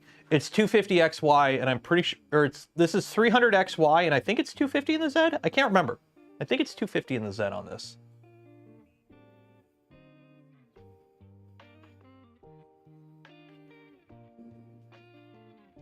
Yeah, Z. Yeah. Yeah, LDO does a 300 cube. The Seaboard Trident is 250 in the Z. So yes, it's 300 in the XY, but it's only 250 in the Z. Whereas like a V2, so this is taller than a 300 V2, but it has less Z. So they have the same XY. A 300 V2 and a 300 Trident have the same XY amount, but the Trident will have less Z as stock sizes because it doesn't scale as well in the Z. You need room underneath. You need more room underneath the bed, and it moves up and down. And like, it's just the way the geometry is. But the thing is, I'm not super concerned about that because I've like, this has 400 of Z. I've got a V2 over there that has roughly 400 of Z as well. So I'm not super like, I've got an FL Sun, whatever their big and loud machine is that I don't even bother using. I've got one of those. So there's like, I don't know how much Z's in that thing. I haven't turned it on in like 6 months. I need to get rid of it. FL Sun reached out. They're like, do you want to try our S1 Pro? And I'm like, not really. Not really. Well, do you want the T1 Pro? And I'm like, not really. The last few machines you sent me have been kind of undercooked. I don't like finishing other people's cooking. Sort your shit out. Maybe then I'll take it.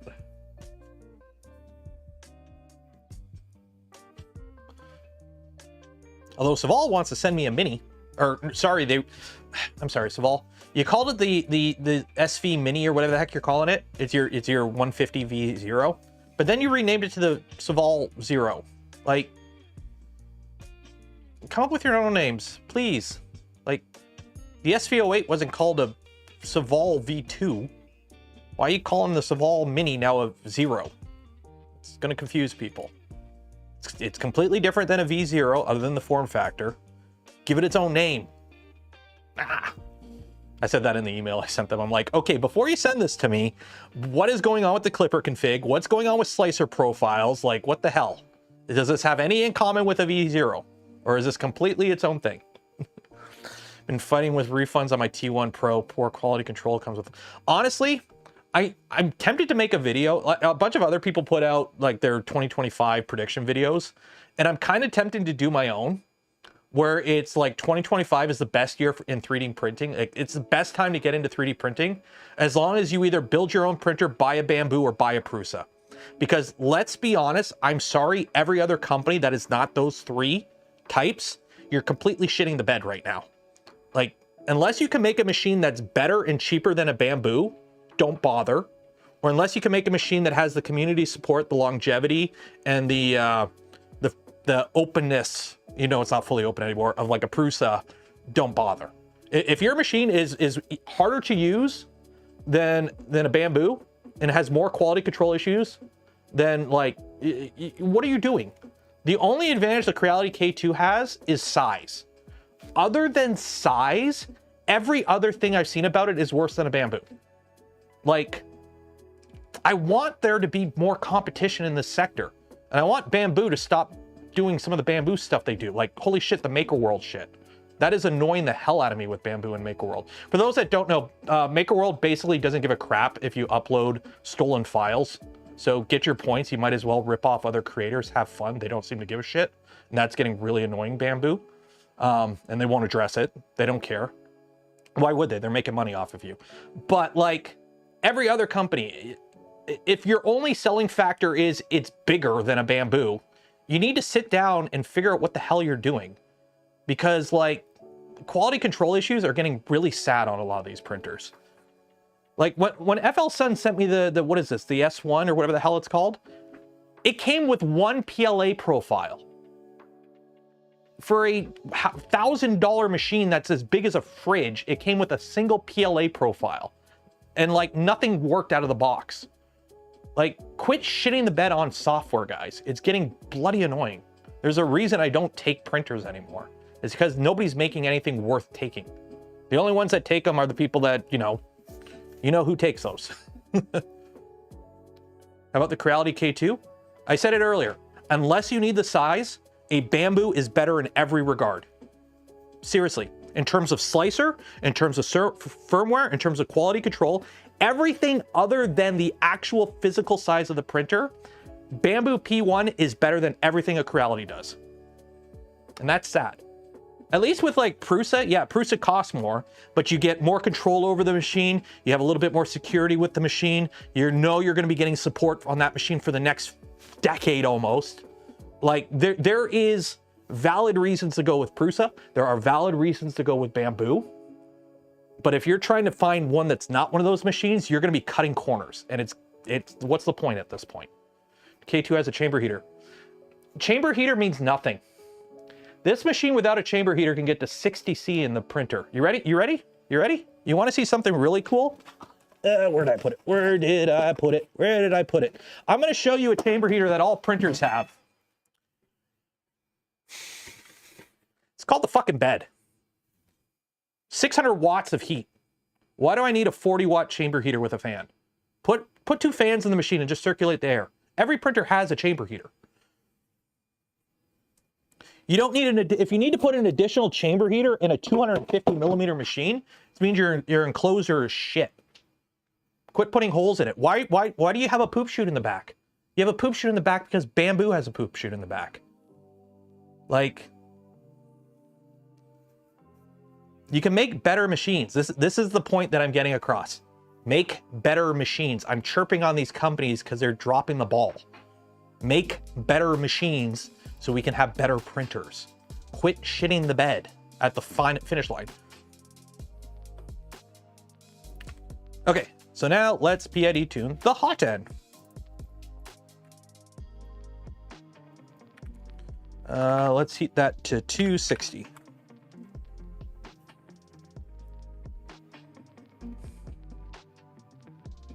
Yeah, if this machine, fully stock, can get to 65 Celsius, and if it's warm in the garage, can get to 65 Celsius. When it's cold in the garage, it gets to about 60. But if this can do 60 just on its own, why do you need an additional chamber heater? Like, I've spoken to other content creators, like, everyone is getting fed up with these companies. Like, this isn't like 2016 when we were happy with a shitty V-wheel bed flinger. Like, also, if you're a company that's trying to make V-wheel bed flinger clones and still trying to push those in today's day and age, you guys got to like figure out something, because that shit ain't gonna fly for much longer. What about the Magneto X? The Magneto X is not a machine I would recommend to somebody new to 3D printing, but I would recommend it to somebody who is okay with tinkering with a more prototypey machine.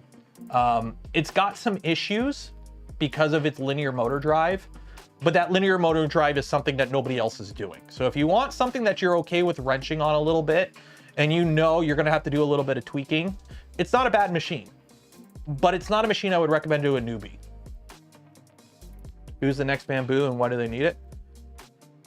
I don't know. I don't sell printers. I don't design printers. Like, do you want to know the printers I help design? They're Vorons. So if you like, just buy a Voron. If you want to know the machines I like, build Vorons. Like, I'm involved with that. So if you want to know what kind of printers I like, Vorons. Is the SVO6 Ace versus V-Wheel? But they wanted to send me an Ace and I turned it down. Like, the SVO8, remember that machine where I said I couldn't review it and a bunch of people were like, oh, you're shitting on them? You want to know how many messages I've gotten over the past couple months from people in my community, and just messages on Discord and stuff, from people going, yeah, I regret buying that machine because it's fallen apart in the past 6 months. Like, the quality control on it was garbage. So, like, the bed's taco like hell. Like, so many companies are just cutting corners to get that initial sale figure from their discount. And then once the machine comes out, everything just kind of falls apart and they move on to the next thing. It's getting really annoying. There's a reason I don't do printer reviews. Okay, so that is that done. Let me get the filament out of it. I forgot to check if the fans work. CPAP? CPAP works. Well, I told them I'll take a mini. They reached out to me via email and they're like, do you want a mini? And I'm like, I'll take one. You know, it's called a Saval Zero now, which I don't like that. But yeah, okay, so let's extrude 5 millimeters of filament. Extrude. Oh. Extruder, register if, okay, we got something screwed up with the extruder. Okay, we gotta fix something on the extruder motor. What is screwed up on the extruder motor?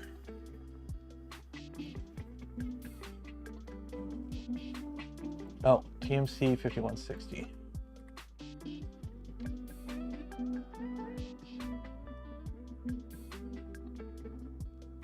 Shoot. So we're gonna have to copy some of this stuff over. Copy this, okay.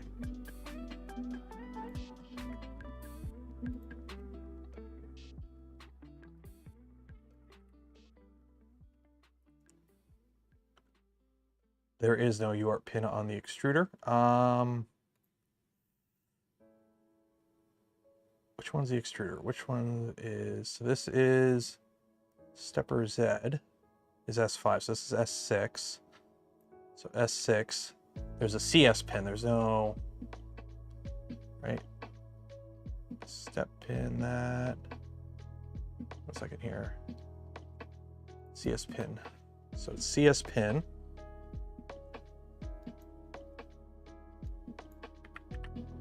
Right, CS pin.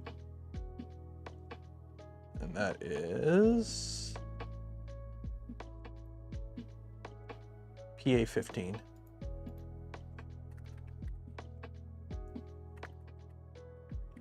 PA15. Lowercase cs, is it?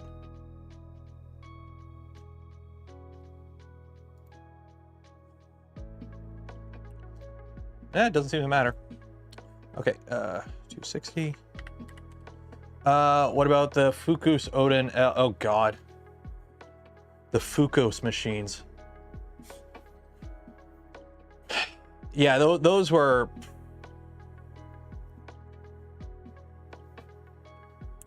Yeah, no, I'm sorry. Like, it's so that's I might film that video tomorrow.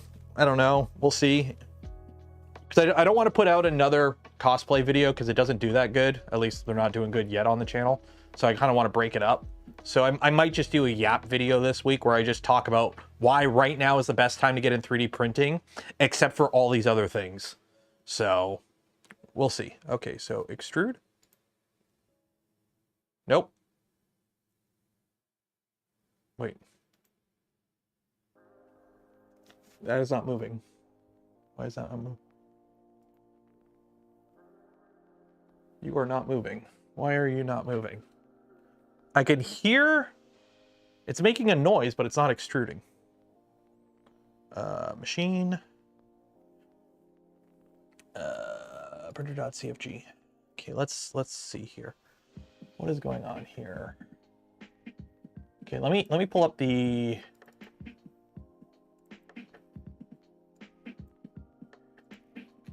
Okay, what are the, because this is an example config somebody sent me. So where is extruder? So extruder.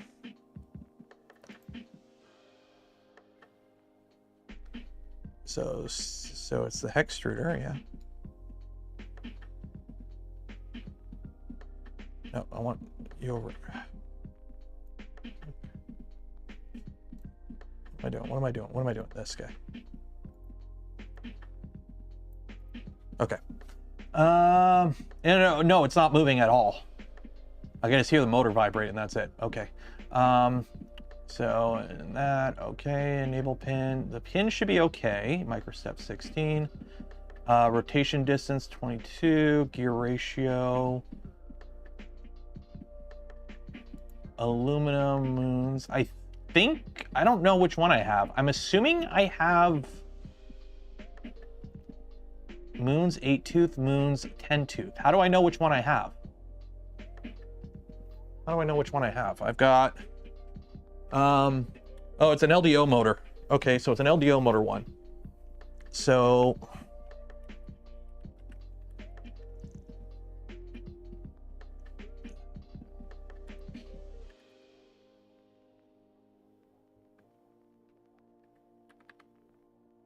So that's the LDO, so that's the rotation distance. I'm assuming the gear ratio is the same, right? Nozzle diameter, heater pin, that's min, max, full rotation. Exterminate false, run current, sense resistor. Why would the sense resistor be different on this? Wait, stepper Z. Is the sense resistor different on the different 2160s?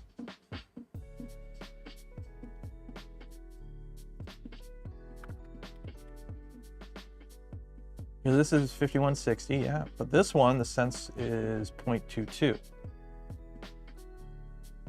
Yeah, I'm just trying to figure out why this person has sense resistor for Z at 0.75 and 0.75. Well, they should be all 0.22, right?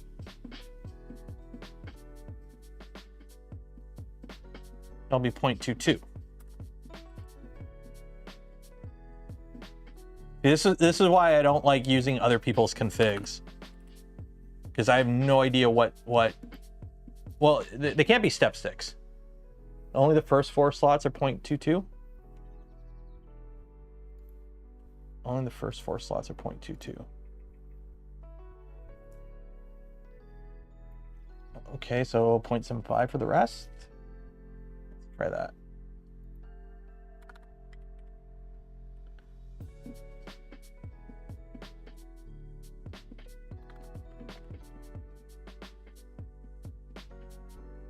Okay.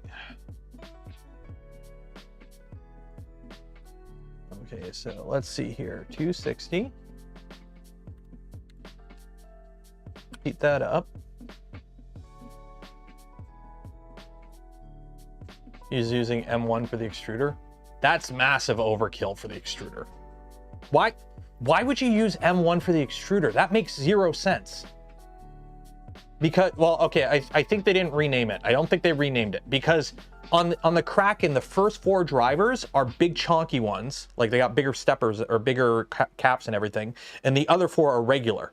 So it would make no sense to use anything other than your XY motors on those first 4.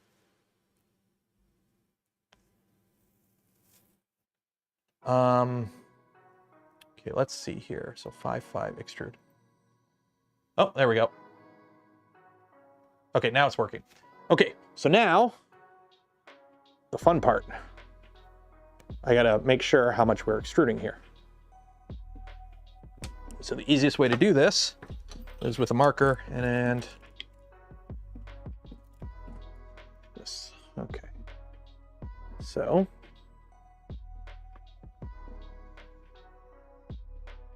that's 100 millimeters there. So if I tell it to extrude 100 millimeters, at 5 millimeters a second, extrude.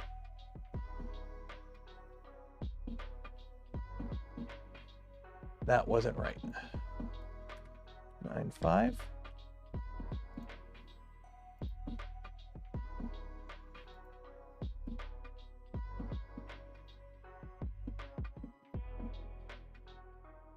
Okay, my steps are way off.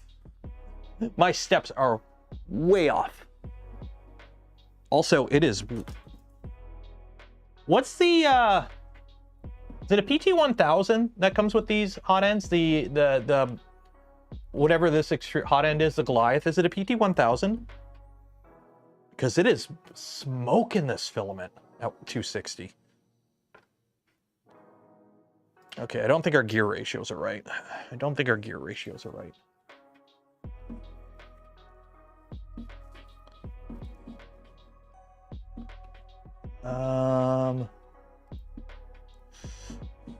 So it's the aluminum. Okay, so which one is this?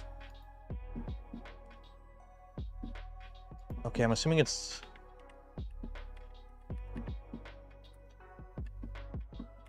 Is it these ones? Save and restart. I mean, I have 2 rotation distances. rotation distance is there. Oh yeah, well I got...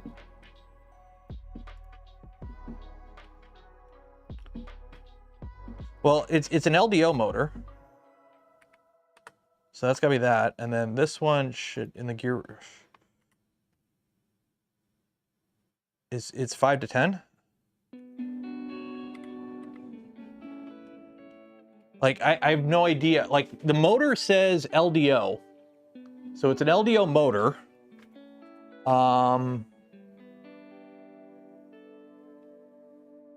8-tooth. It's an 8-tooth LDO motor. So it's an 8-tooth LDO.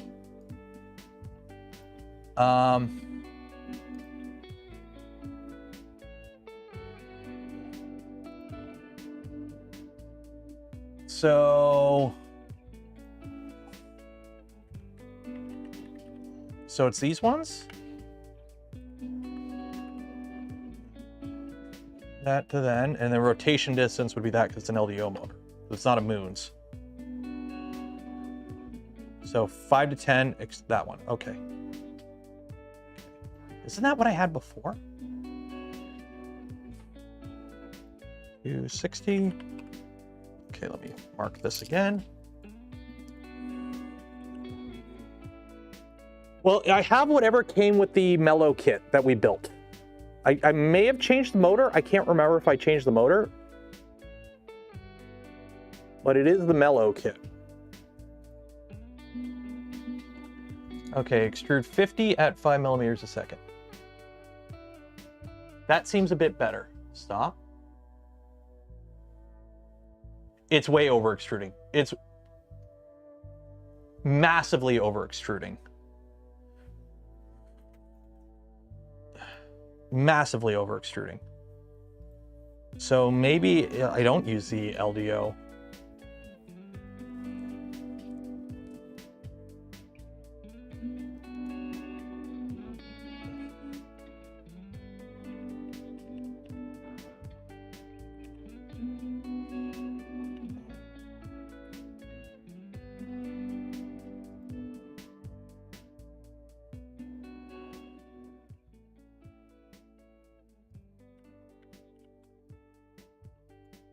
Massively over extruding, so that number's got to be way too low.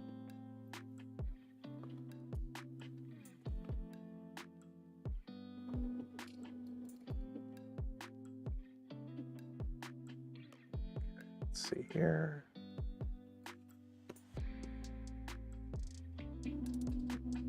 So extrude 50 millimeters at 5 millimeters a second.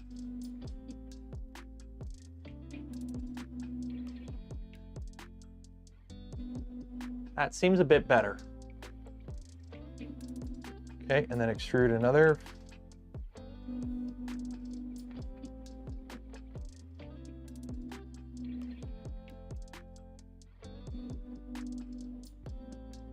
Okay, so that's under extruding now. So I told it to extrude 100 millimeters and it extruded 78 millimeters. I believe. Yeah, because we got 22 millimeters sticking up.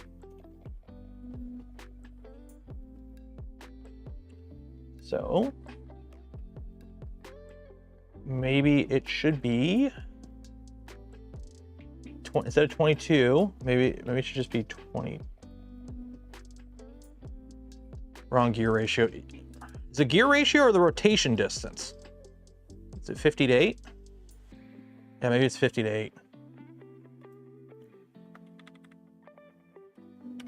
50 to 8. Save and restart. Let's do this again.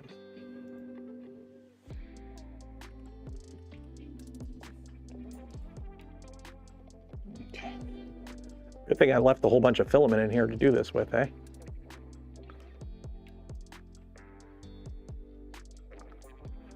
Okay. Extrude 50.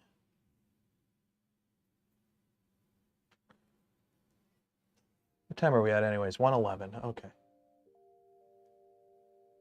Stop. Okay, good timing. And extrude. I don't think you can see it on the overhead. Ah, you can kind of see it. Okay, keep going, keep going, keep going, keep going, keep going, and you should stop now. We're off by like a smidgen. We are off by like a smidgen. We're off by like 2 millimeters. 2 millimeters. So I would want to adjust. So if I told it to extrude 100 millimeters of filament and it extruded 98 millimeters, I want to play with rotation distance now, right? So let's just, if I go,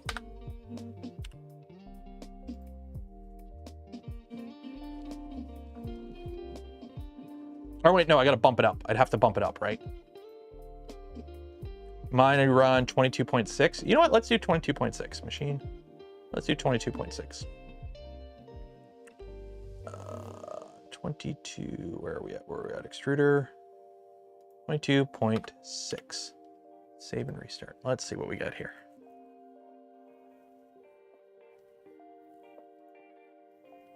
So 260. Like, I'm okay as long as we get close enough. Like, I'm not.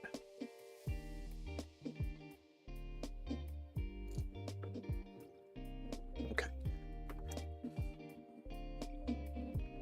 So extrude.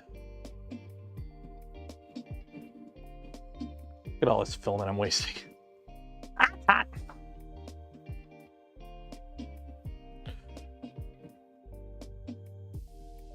And extrude.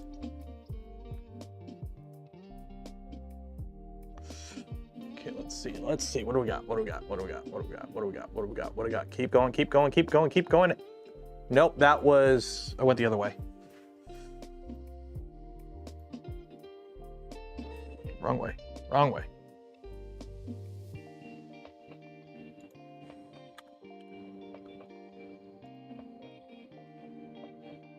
And you guys keep reposting the same thing. I've already set it up. We're just fine tuning it. We're just fine tuning it. We have the right setting. I just got to tune it now.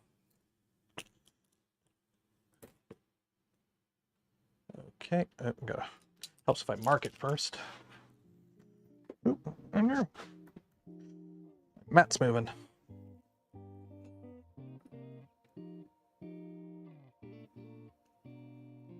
Okay. Extrude. Oh, it is cold. I reached down to go pick it up off the floor, and it is cold. 21.7. Is that what the math is showing? I'm trying to figure out, something's off here with my temperature, because this is smoking. Like, I'm running it at 260, and this is just ABS, and it is smoking the ABS. Stop. Perfect. We're bang on. We're good. Yeah, it is like smoking the ABS at 260.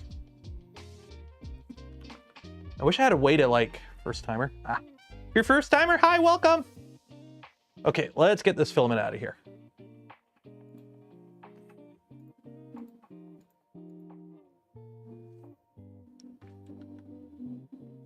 It might be super wet. This filament has been like in the machine for like a year or whenever it stopped working. Okay, it's 1:15. We got 45 minutes. Let's print a benchy. Let's print a benchy, guys. Let's print a benchy. Okay, Orca. Hopefully, is there a VZbot profile in Orca now? I'm hoping there is, because I really don't want to have to make a profile. I'm hoping I can be lazy and just use a generic Orca profile. What are you? You're Soriatech. I don't want to waste you. What are you? What are you?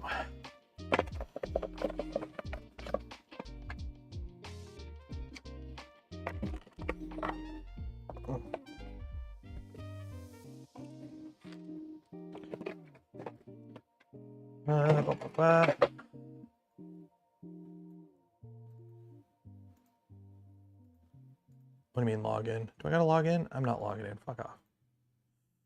See more quad XY. Okay, let's add a machine. Print a Bodhi. No, Maybe. We'll see. Do you have this in config? Sensor type PT1000 pull up. Let's take a look. That's not what I wanted to click. Machine. PT1000.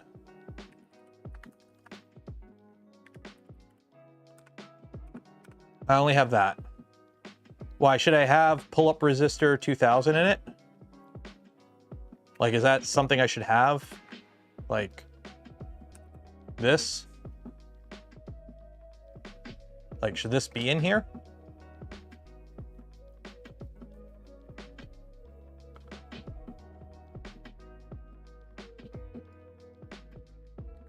Like, I'm gonna leave it stock for now, but don't save.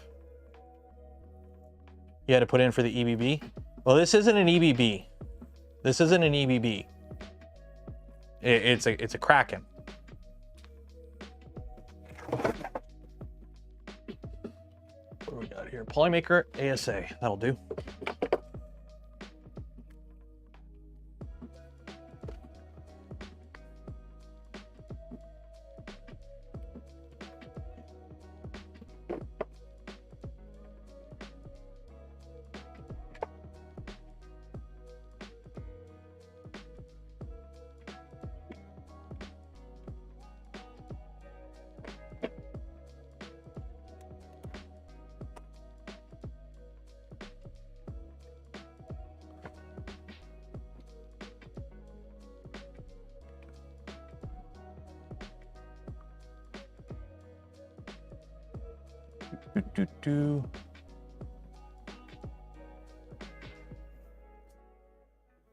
Okay.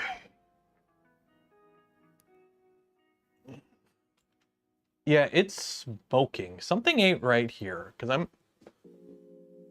it's smoking. Which is default? Okay.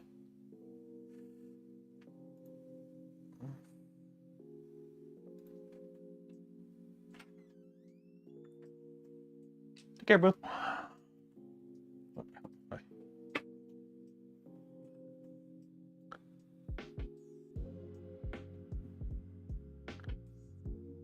There we go.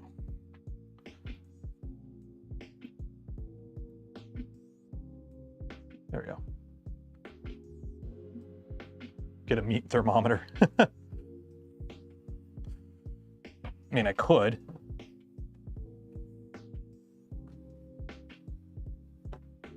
Extrude. Are you sucking it up? Yeah, you're sucking it up. There we go. Yeah, it's smoking.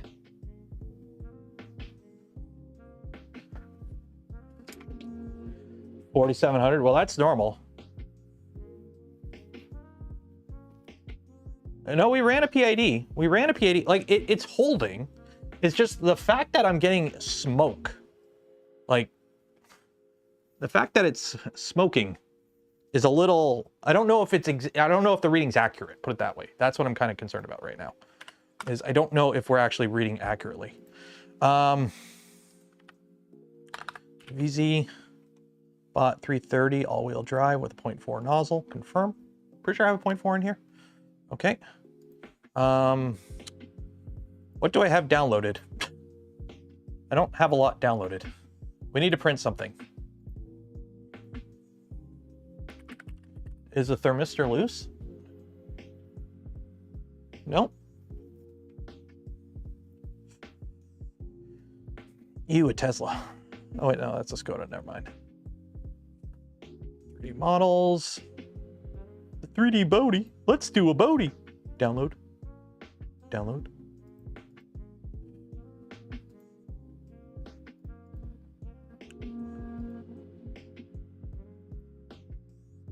It's a Bodie. Okay, generic ABS. Sure, slice. Export G-code. Save. Upload. Upload and print. See what happens.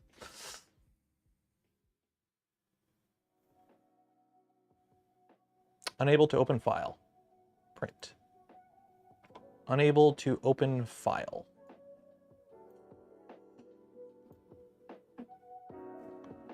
Unable to open file.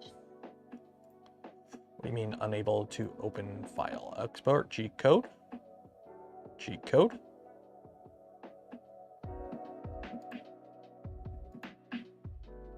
Save. Yes. Upload and print. Oh, wait. Do I got to do some virtual SD card bullshit? There's something with virtual SD card path, G-code files. Ah, shoot. What is the new... Yeah, it's something different. It's something virtual SD card bullshit. Shoot, what is it? Shoot, what is it? What is it? No,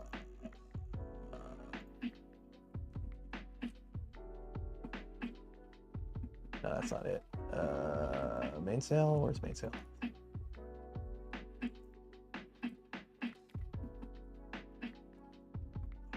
What is it? Path printer, printer data, that's right, yeah.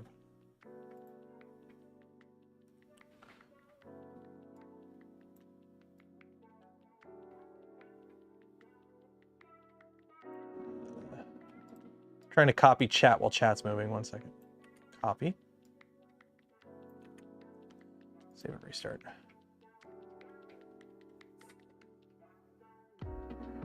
I don't know. There's a brim on it because that's what the default slicer profile has. So we're just like, there we go.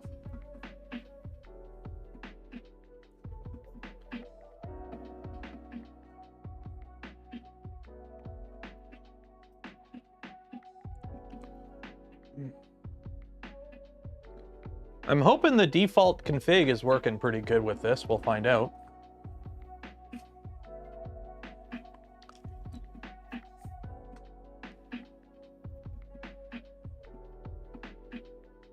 But it's working now, so.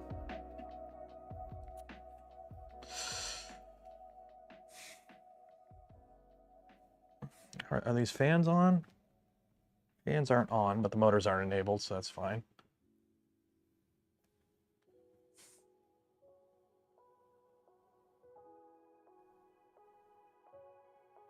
Yeah, I think we're cooking the ABS on here. I think that the 260 isn't really 260. So. And no, I don't have a FLIR or anything like that. Like the closest thing I have to a temperature thermometer is like one of those laser ones, and the laser ones are nowhere near accurate enough to give you a proper reading for this kind of stuff. I don't even know where I put it. I have a laser temperature thermometer thingy, but it doesn't read, those don't read accurate enough for hot ends. How's our Canadian doing our current state of Canadian politics? Everything's on hold until March, so can't really do anything. So we're waiting for the bed to heat up. That the stock, it's whatever came with the Goliath, I think. It's whatever comes with the Goliath. So.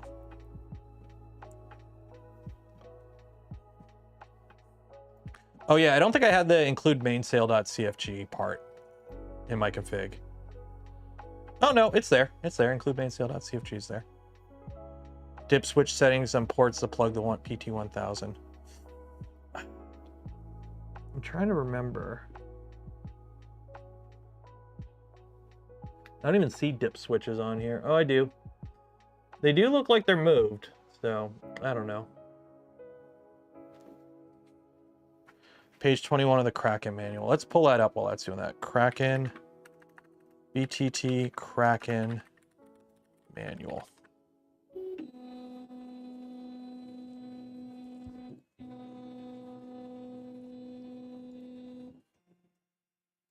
Okay, what is it? Page 20. Okay, I have no idea what the actual thing is on this, so. Aha, mobile. Okay.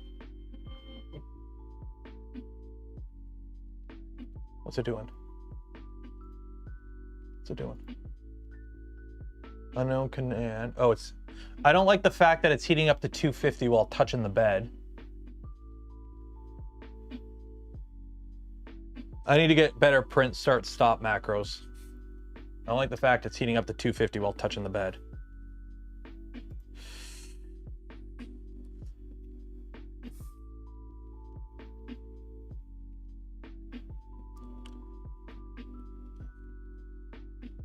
Okay, let's see. PT1000. Okay. So for Max to understand how to wire this sensor, look at that. And then, well, PTR 1000 and 1000. Huh? BL touch, what? 100K, the standard. Okay, we're doing a prime line. Oh, we are dragging that nozzle. Shit, where is it? Where is it? Ah!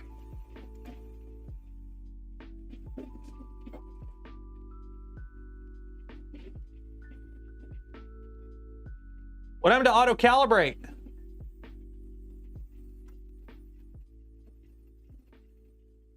Dragging the crap out of that nozzle.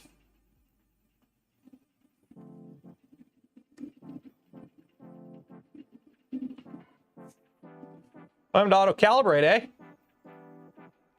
Oh wait, yeah, we never did it all one. Yeah, we never did it all hot. We did it all cold. Oops.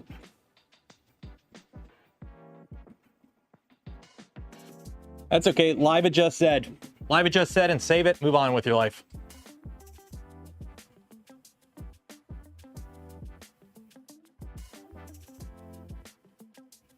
And for some reason with ABS, it's running the fan at 59%.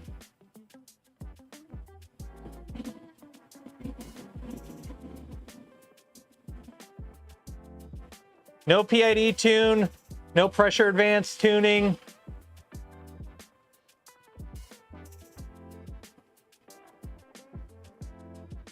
Yeah, we don't have a bed mesh profile yet. I haven't made a bed mesh yet.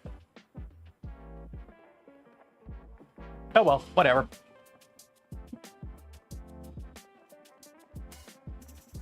Whatever. I mean, it's working.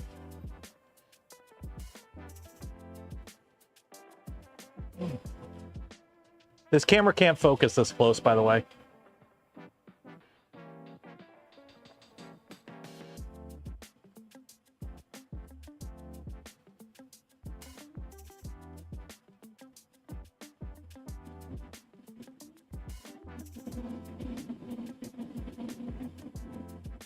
Look at it go.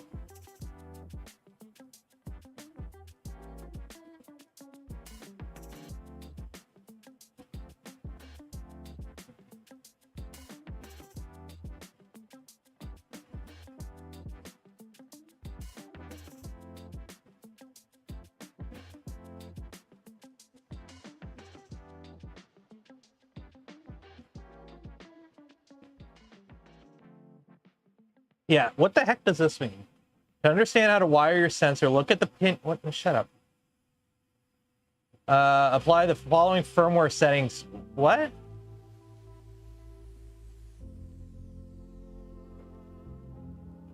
Well, it's a PT1000. That's Marlin. What is that? I don't know. Whatever.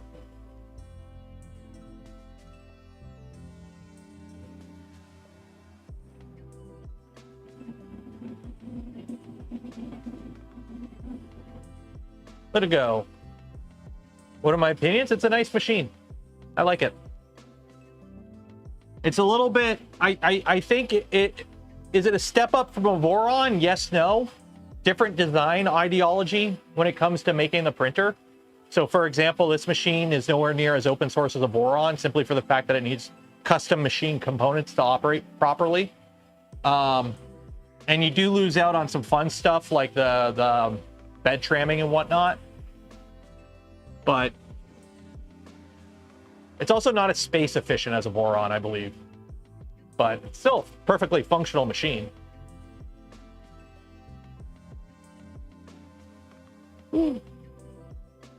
So don't forget, we are going to do the draw at 2 o'clock. So if you haven't entered yet for your chance to win some POLYMAKER filament, don't forget, link in the video description, enter for your chance. I'm going to turn the fan down because I don't think we need 59% fan on an ABS print.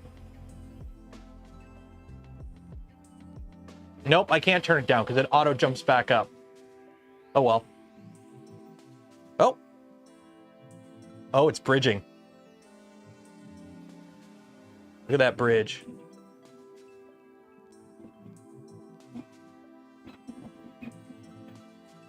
I need to make a muffler. I mean, on the bright side, it is drawing heat from its... Oh, that's what I can do. Oh, wait, I can't put the lid on because of the camera. I will say that is some nice bridging. So. The VZbot printer, standard build is the same hot end. Yeah, I've seen it. It is a POLYMAKER. If you win the contest, POLYMAKER ships pretty much worldwide.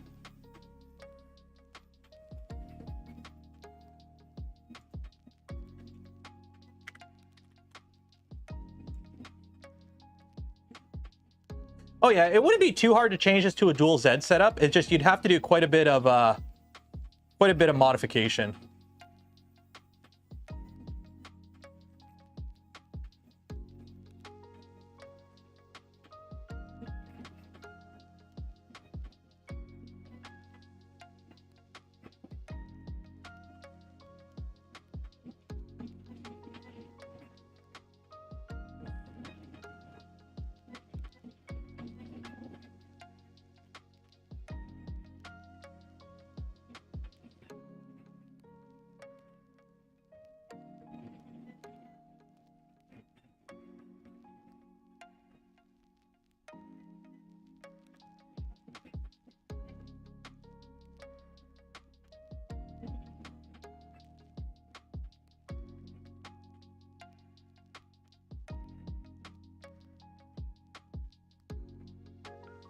And nothing for a CPAP.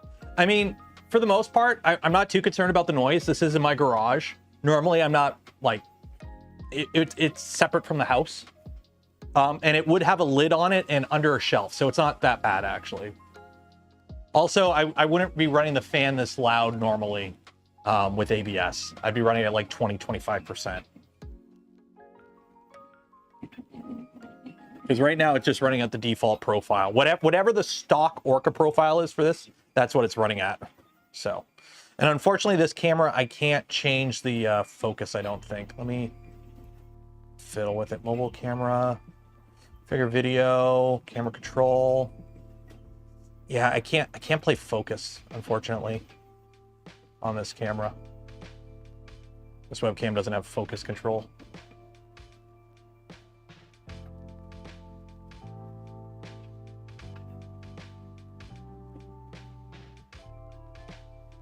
So you don't mind the CPAP noise. The CPAP on the FL Sun is louder than the CPAP on here for some reason. The CPAP on the FL Sun draws from the outside, not the inside, which is the incorrect way of doing it. I fixed mine by drilling a hole in the frame and flipping it over. And two, I don't use the S1. This I run, this will be printing mostly ABS, so the fan will be at like 20% normally, too. So.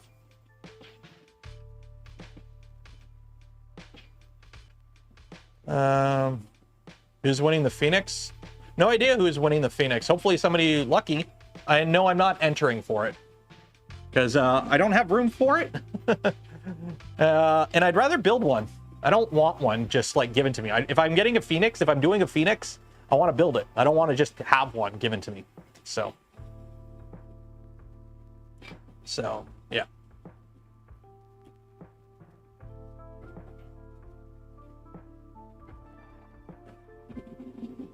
Going pretty good, though. You guys can watch it in VATS mode with a broken camera.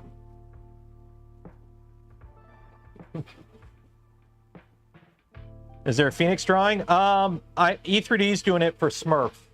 Like for the foundation, they're doing a giveaway. I believe you have to buy a ticket, though. It is for charity. It is for a good cause.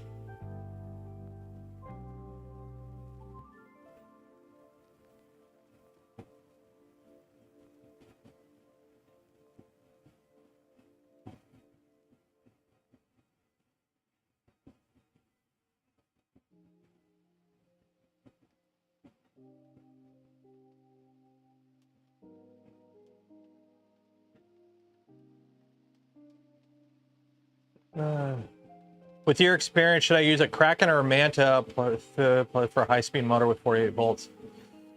Motor is motor. The big advantage with the Kraken is the bigger capacitors. Like the Kraken is designed with NEMA 23s in mind.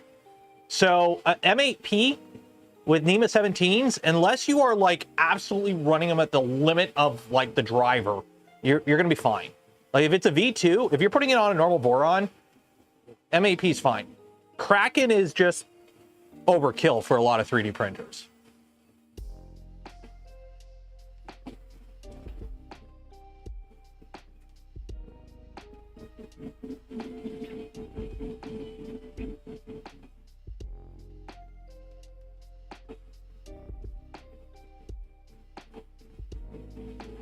So remind me, I got to run a bed mesh after this because we don't have a bed mesh. Got to do a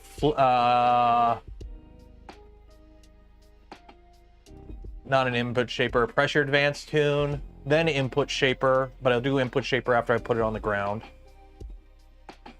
Yeah, Kraken, remember, Kraken is designed with the Voron Phoenix in mind. The Voron Phoenix is an IDEX NEMA 23 powered flying gantry core XY. Take that as you will. Here's the thing, you can't go wrong with either. I mean, personally, I like boards that have drivers built into it. That's me. I think the M8P has standalone drivers, so the Kraken would be better at cooling and whatnot, for example.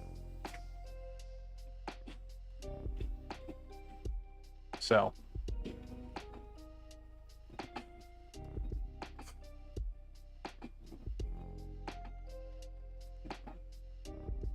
Somehow the beacon is only at 33 degrees. That's insane.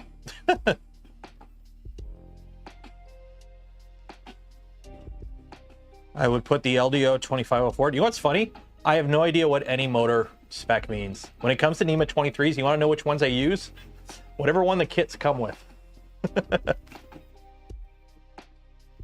The Manta's nice. I've got the Manta in a few machines. It's a nice board. My feetsies are cold. I'm walking around because my feetsies are cold. I'm getting chilly.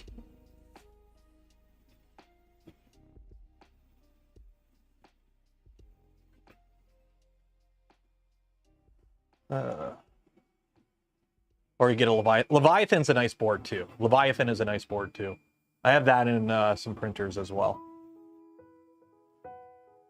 I like the Polymaker dryer. It's fine. You ready? All filament dryers are the same. Doesn't matter which one you get. Just get whatever one you can get on sale.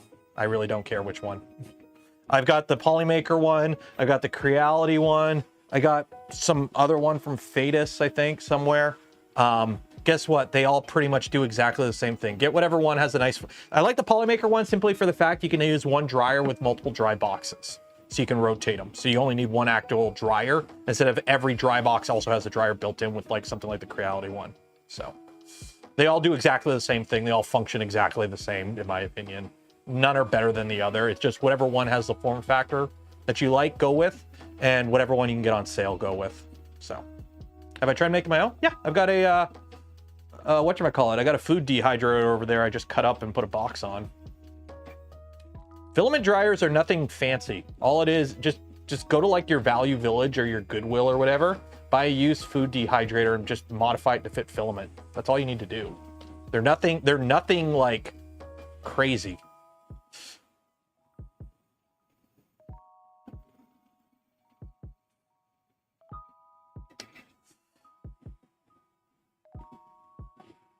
The only thing is the temperature. I need to get a dry box that can actually dry stuff that needs to dry at like 100 and can dry the larger spools. Because like my problem is I have a bunch of these spools from like the for the Pantheon. So these are 3 kilogram spools of like carbon fiber, PETG, and nylon and whatnot. These don't fit in any of my dryers. So I have to like re-spool them onto smaller spools, which kind of defeats the purpose of having a big chonky spool. Because the point of a big spool is you don't have to reload it.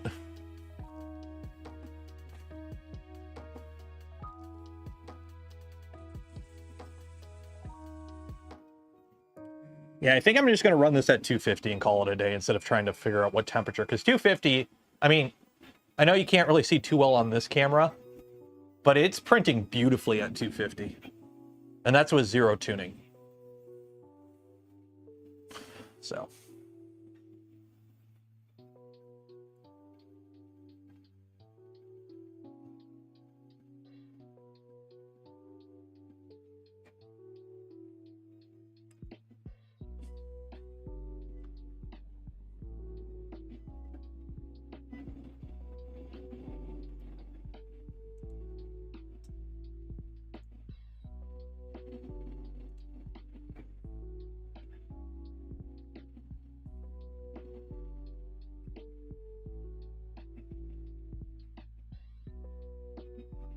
What happened to the sensor? It's not broken. And VATS mode's enabled. I just enabled VATS mode. That's it. That's what happens when you leave a 5-year-old camera on for weeks and months at a time. The sensor dies. Also, I'm pretty sure this is like Voron settings. So like, actually, I have no idea what settings we're even printing at right now. I didn't look. I just loaded the default profile and sent it. 3 walls, 4 top, 3 bottom, 15% infill. Oh, that's not bad. It's not bad.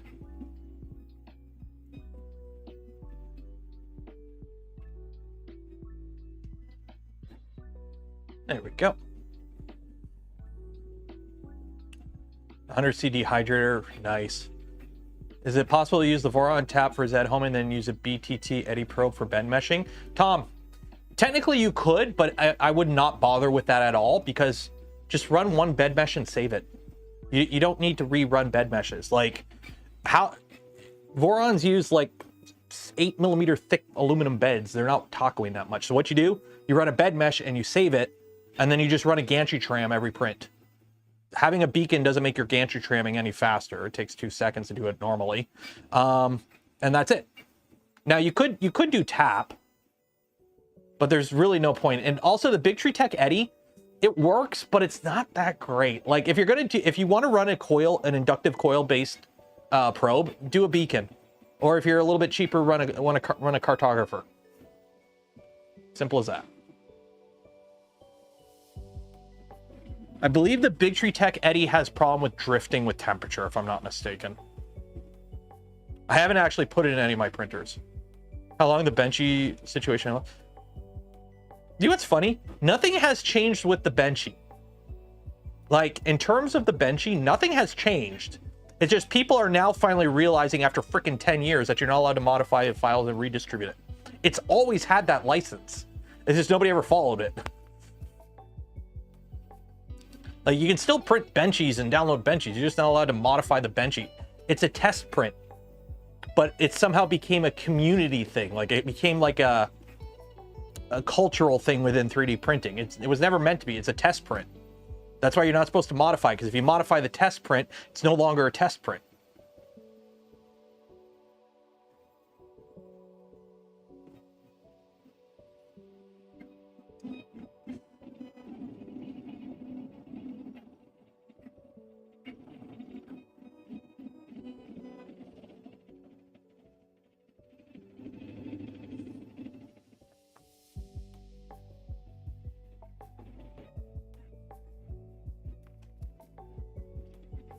Yeah, it's a mascot. Yeah. Something changed. The rights of it transferred to a different company like last year. And then somebody put told them to like sent a thing to Printables, tell them to take it down. But I think it's like, I don't know. I don't know. Honestly, I really don't care. Like, I don't know about you. I don't care. It's a Benchy. Who cares? It's like, oh no. You want to complain about rights? Go bitch at Bamboo and MakerWorld for allowing people to upload copywritten models by other designers and refuse to take them down so people can get their channel points and their free bamboos. You want to complain about rights? Go bitch about that instead of a boat. Fellow creators having their work stolen and re-uploaded to Bamboo MakerWorld for profit, and Bamboo refusing to take down those models that are paid for models through traditional means. Yeah, you want to complain about rights? Go bitch about Bamboo. But, you know, nobody does that.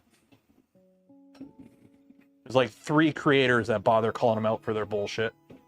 But they make good printers and they have an amazing affiliate program as long as you toe the line. So what do you expect? Oh yeah. And then AI model generation. So everyone who does upload their models, congratulations, is going to be out of the job in 5 years. I don't like their business practices. They make a mighty fine printer. They make a good printer. But their business practices are horrible for our industry, in my opinion. And it'll just lead to issues down the line. So, it is what it is. It is what it is. Lawful masses, did somebody use actual copper? Oh, the beacon. The Bodhi thing, yeah. Is the extruder still vaping? I don't really see anything. It's running at 250 instead of 260 though, so. And the extruder was never doing it, it's the hot end. The extruder is the thing that pushes the filament. The hot end is the thing that melts the filament. It's like, people call the hot end the extruder, you're wrong. It's like when people call their computer a CPU. Not really.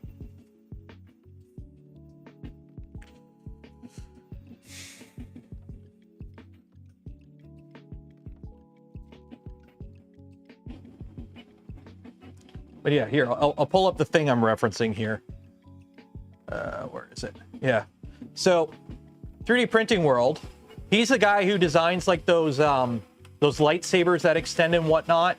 So what people are doing is they're taking his paid file, his file with all the licenses, and all they're doing is like removing a chamfer or something, or even doing something as dumb as scaling it 101%, and then uploading it to MakerWorld. And MakerWorld's like, nope, different file, we're not going to take it down. So what they're doing is like removing built-in supports or like modifying it and uploading it to MakerWorld, and Bamboo won't do a damn thing about it. They're like, nope, different file, fuck you. Like, I swear, adding points to freaking file downloading sites was the worst idea ever. Gamifying freaking point, like, STL sites, worst idea ever. I hate it. I absolutely hate it. I wish every company stopped doing it. But people get free shit, so it's hard to get people to stop. So, what do you expect?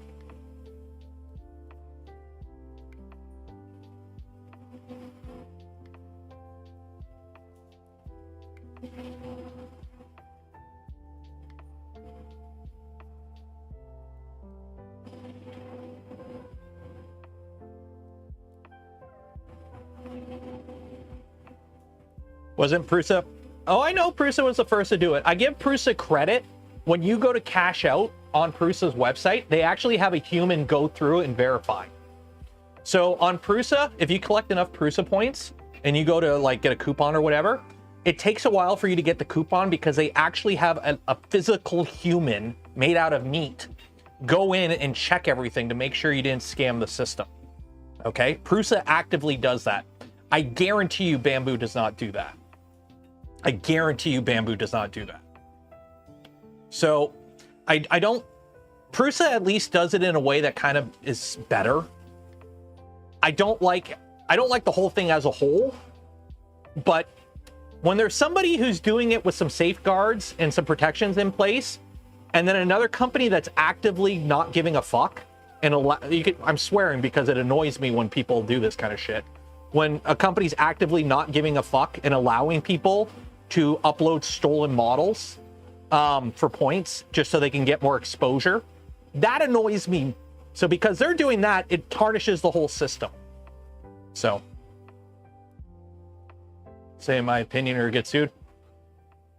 Do you really think Bamboo suing a Canadian for calling out them allowing the theft of models and them suing me, do you think in any world that would be a good business move on their part?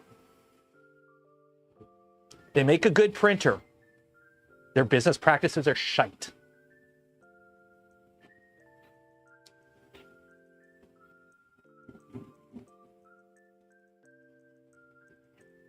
Yep, bad face actors make it a race to the bottom. Yep. In Minecraft, in Grand Theft Auto, I don't know. Copyright claiming on MakerWorld is useless at the point. Well, yeah, it's all run out. It's all, the servers are all overseas, right? So they all run under Hong Kong law or whatever it is.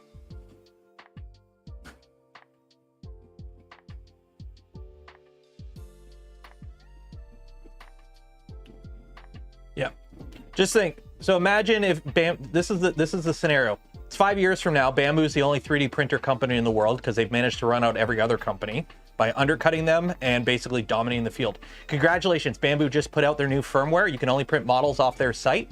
You're not allowed to use the printer for anything that they don't like. They run an AI on every model you like, and it's just full control of everything. Is that a good system? No. You don't want any company winning.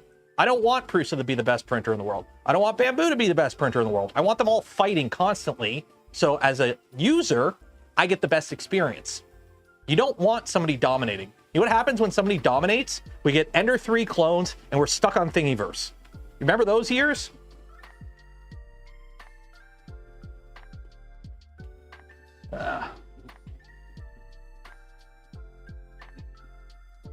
Yeah, again, they make a good printer, but I don't like their business practices. Yeah, you need competition. You need healthy competition. You do not want monopolies. I mean, look what's going on in the States. Frickin' the entire US economy is propped up by 7 companies right now. And only like 2 of them are legit. Or you get DJI drones. Yeah, until like they get banned. They just took down geofencing on them. DJI just took down geofencing on their drones. So now you can like fly their drones over US military installations. And the US is this close to outright banning DJI as a threat to public safety. Considering one of their drones just swacked a freaking water bomber in California, they're not doing too good for getting people there on their side, or at least government officials on their side. Bamboo is the next DJI. Bamboo is DJI. Their entire engineering staff is former DJI, and they use the same IDG Capital investment firm to fund them. Same company. Or at least bones of the same company.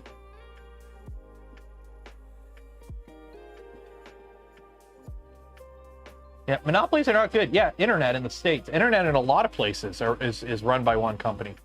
I got to tighten the belts on this. The belts on this are a little loose, I think. I got to fix the belts. I really don't like the belt retention system this uses. I really don't like the belt retention system this uses. There's no way to easily tighten the belts on it. I'm not a huge fan. Or maybe I can tighten it. I can't remember how you tighten the belts on this, if I can move the motors.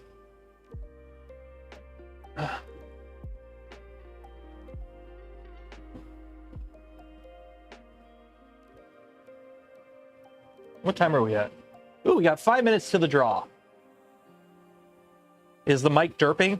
I got noise cancellation enabled, and the CPAP fan's pretty loud. So.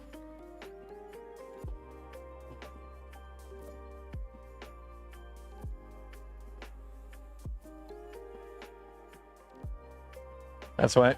Zabrainlez, where are you at where you're getting flagged for buying FPV parts?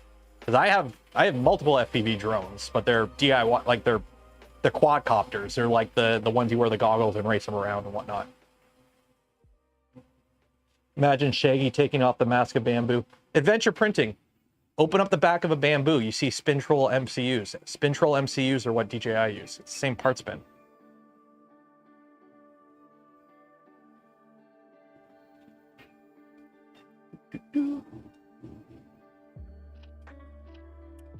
Bulgaria. That might be why. So, there you go. You can tell I'm cold when I rant like that. Get everything a little hot in here.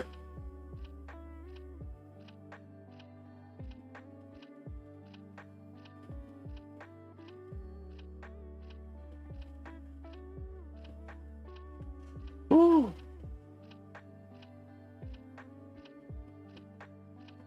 Looks like a scorpion.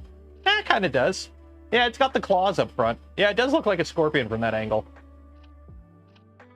How long until the US starts the ban? Well, according to the king down there, he wants to put a 60% tariff on Chinese goods. If that goes through, every bamboo goes up 60%. They suddenly don't become as competitive. Who knows? That's the thing. We can't say. We have no idea how things are going to fare in the next couple of weeks because of the clown show that's going down to the south. So, like that's the thing. I can't comment on, you know, that's why there's a reason nobody put out like the printers to buy in 2025, because depending on tariffs, that segment becomes wholly different. Well, we're up to 16 degrees Celsius. I think we were at what? We were at 12 or 13 degrees Celsius at the beginning of the stream, and now we're up to 16 Celsius. So it's warmed up a little bit.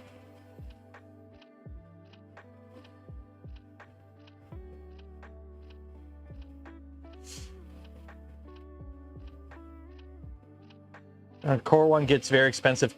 Dan J. Knapp. Core 1, since it's European, would be like a 25% tariff if it goes through. So it would still be pretty price competitive compared to like a $2,000 Core X or Bamboo X1. So.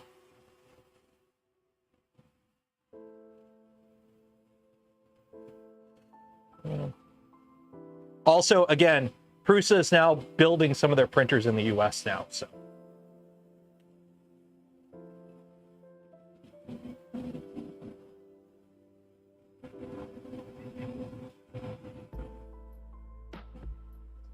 Here, and they say the same thing. I had to go through the police to get parts. Oh, yeah, but yeah, if you're in Western Europe with all the stuff going down in Ukraine, I can see FPV stuff being a bit of a get you flagged. But if printed solid, not really. It depends. Tariffs, here's the thing. I am not a lawyer, and I am not American, as you can kind of tell. So I have no idea like the nitty gritty of it. I just know if you put a 60% tariff on something coming from China, everything that you buy from China goes up more than 60%. Because remember, everyone needs to get their cut along the way from it getting off the boat in LA to the time it gets on a storefront. So that 60% tariff can lead to like 120% price increase. So.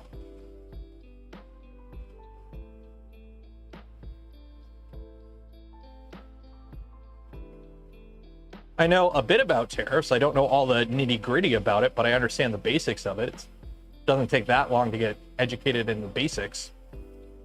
Not American yet. That will never happen. That will never happen.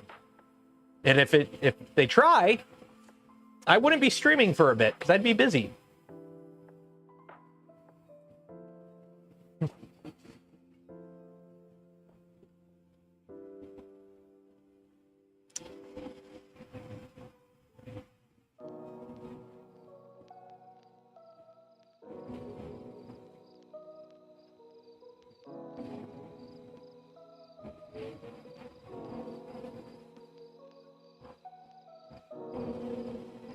I'm waiting for the SpaceX launch, but it doesn't go for another 8 minutes, so let's do the giveaway. You guys want to do the giveaway?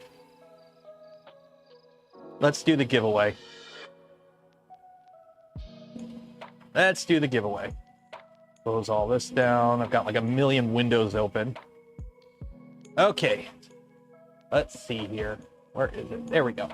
Okay, so if you didn't enter for your chance to win some POLYMAKER filament, you will have another chance on Friday on the Friday stream. Copy that. Names. It's nice being able to do full-length streams now. File, save. Oh, thank you. Thank you for turning off. Where'd you go? Over there? Okay. So I need to get better start-stop scripts on this. That's for sure. I got to get better start-stop scripts on this. Actually, one second here. So file, save. Let me do this before I forget. Let's do this before I forget. Okay, so let me save that Z offset. Save.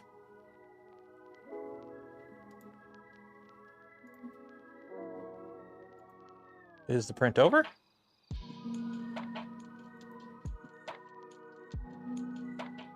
Set, offset, time-lapse, render. I didn't do a time lapse. Why are you trying to render a time lapse?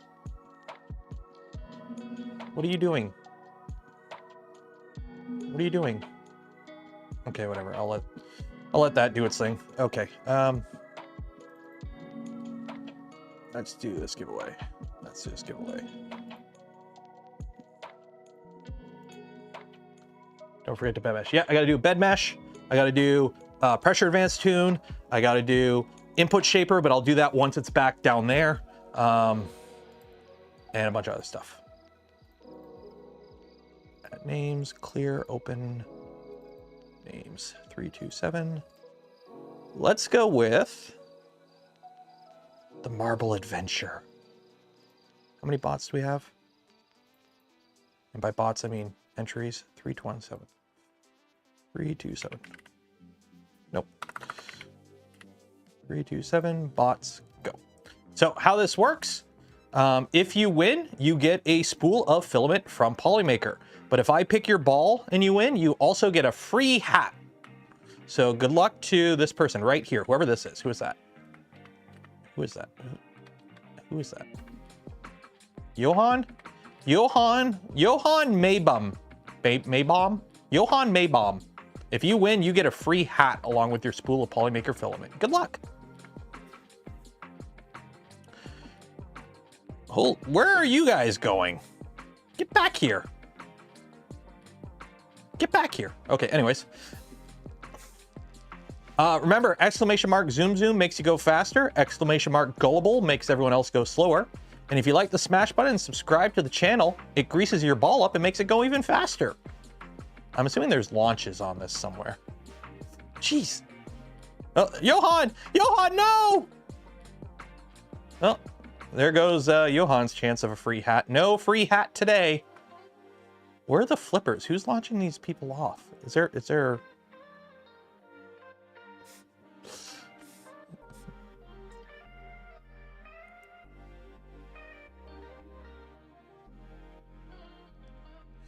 Ooh, Zwirbel is in the lead. Go Zwirbel.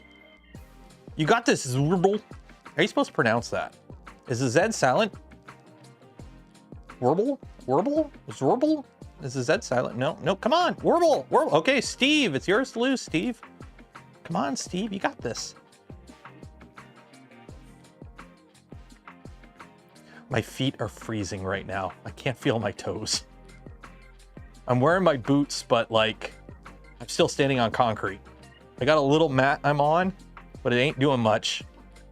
Okay, let's go down here and see who's gonna make it. Oh, this is the one where you can fall off at the last minute. I forgot about this one.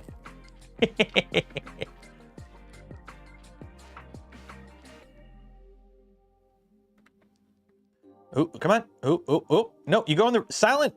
You're going the wrong way. You come back this way. Oh. Nope. Come on. Who's gonna make it? Who's gonna make it? Who's gonna make it? Who's gonna make it? Asgear.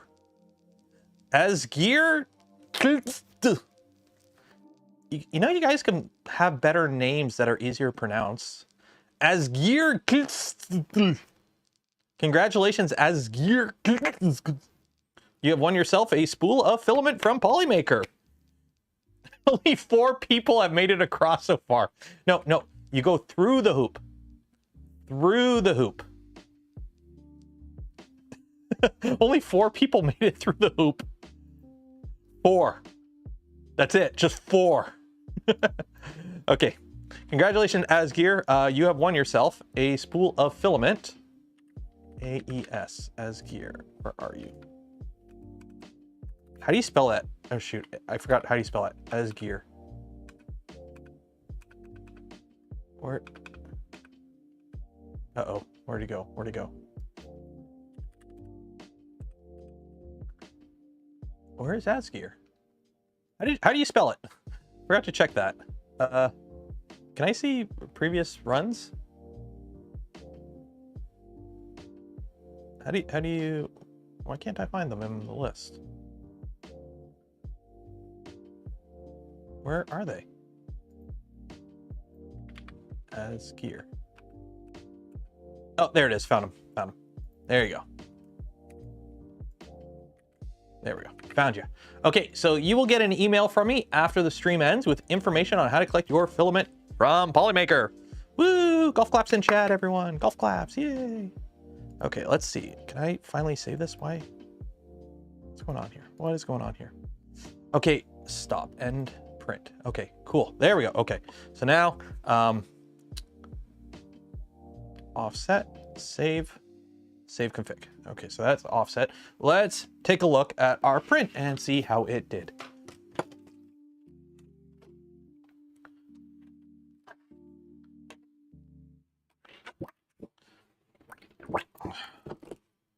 Well, it kind of fell apart. That is way too hot. Yeah, I'm gonna have to like do a bed mesh or something on this, or a whatchamacallit. It is. Okay, so the problem is the ABS is cracking like crazy because of the coldness in here, but behold, a boaty. Yeah, I know, the Klipper backup thing. So behold, a boaty. It's actually not too bad. Overhangs aren't too bad. So yeah, it's not too bad.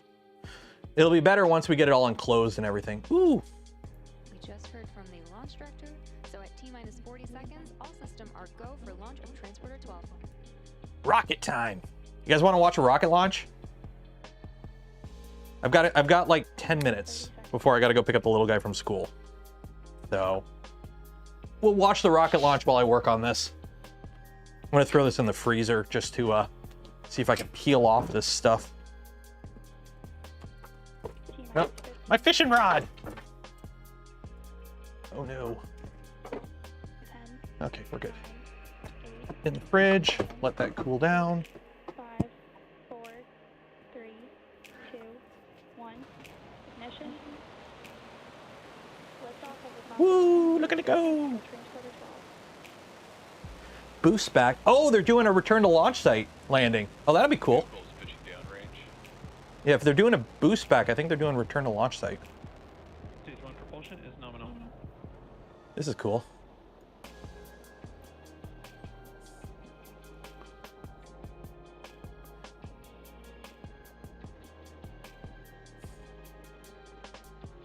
We are now 32 seconds into flight. Falcon 9 has cleared the tower at Space Launch Complex 4 East, and we're currently throttling down to prepare for max Q, which is the So maximum this one is, of the vehicle. it's a transporter launch. Is this the one they're sending stuff to the moon? Or is that later today? I think that's later today. I think there's another launch later today where they're sending stuff to the moon. They're sending like, they're sending 2 spaceships to the moon. One's gonna get there in like 3 days. The other's gonna take like a month.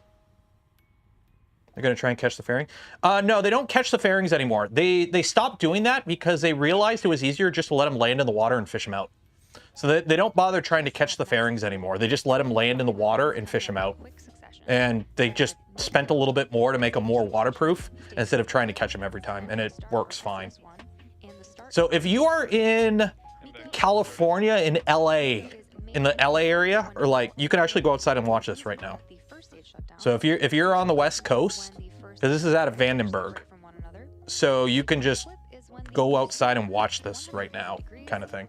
Second engine start is when the MVAC engine on the second stage will light for its first time. And So Prusa Mark IV S with a 0.2 nozzle. Need to check if somebody else runs the setup a lot. I mean, you probably could. It wouldn't be too hard. Prusa's profiles are pretty good right out of the box, so just put a 0.2 in and send it.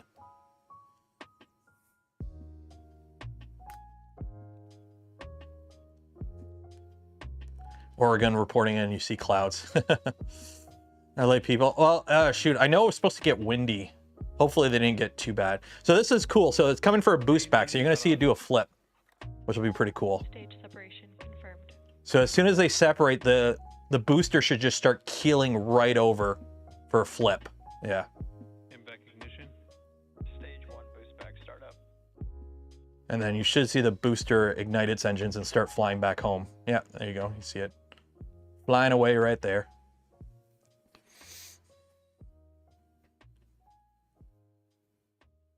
So it's pretty cool because of the way the physics work.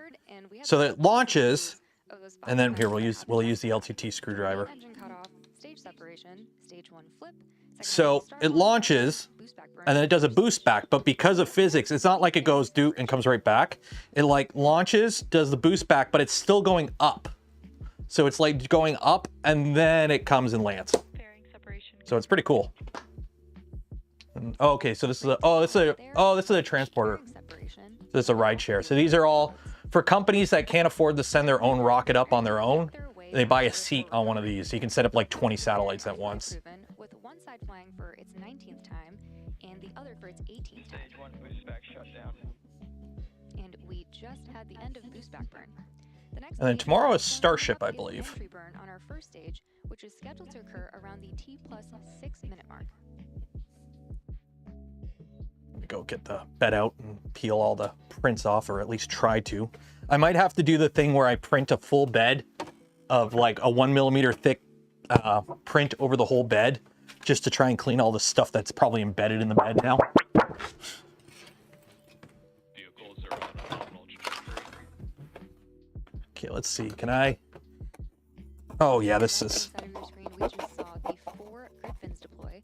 Falcon 9 Oh, this is fused. 4 hypersonic grid fins positioned near the top of the first stage Come on. that help Come on. steer the first stage as it returns to Earth. Yeah, I'm gonna have to like.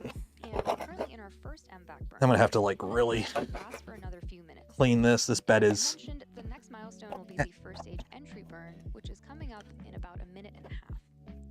Today, Falcon 9 is performing 2 burns in order to land. I mean, on the bright side, it's a 300 bed, so I could just actually, one second here. I could just put another 300 bed on it and call it a day. Do I have more 300 beds? Where only E9 will relight. Without this burn, we'd only be using the atmospheric drag to slow down Falcon 9, which would add extra stress to the vehicle. Following the second burn, the booster will initiate the landing burn, Prusa bed. which should slow down the vehicle even more for a successful. Yeah, I'll just put a Prusa bed on it. Why not? I've got the room. There you go. Prusa bed. Instead of trying to fix this bed, just use a Prusa bed. Why not?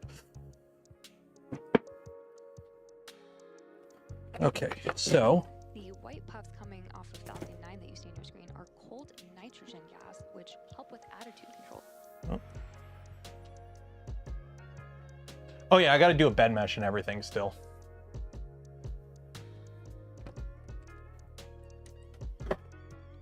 I mean, at least with a big bed like a Prusa bed, you don't have to worry about lining stuff up. You just kind of slap the bed on and it covers up the whole thing.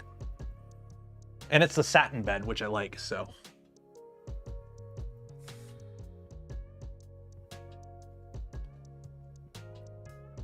Oh yeah, Kit in Space program, yeah. It kind of sucks what happened with KSP 2. Like honestly, like I played KSP back during like the early access days. I didn't really play it a lot after it got fully released, but I remember playing it back before like any mods. Like it was very basic. Is that Prusa bed? Yeah, it's a XL bed, so it's what, 360, and this is a 330 bed. But I think the bed is bigger than 330. There's like some overlap. So I mean, it doesn't matter if the flex plate overhangs the bed, right? Oh, there's the. So it's doing this burn right here to scrub off a bunch of speed. So it doesn't burn up on re-entry, essentially. And then it's cool because it doesn't fall straight down. It actually falls down on a pretty, it's gliding. They're essentially gliding a tube right now. Stage 1 FTS has saved. So you can see, like, you can't, here, let me turn the overlay off. So you can see its speed here at the bottom left. Look how quickly it's scrubbing off the speed.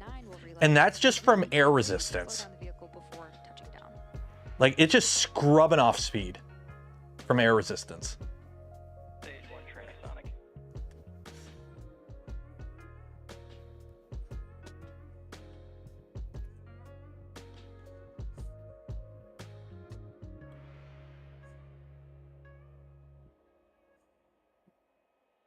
Stage 1 landing burn. Start of landing burn.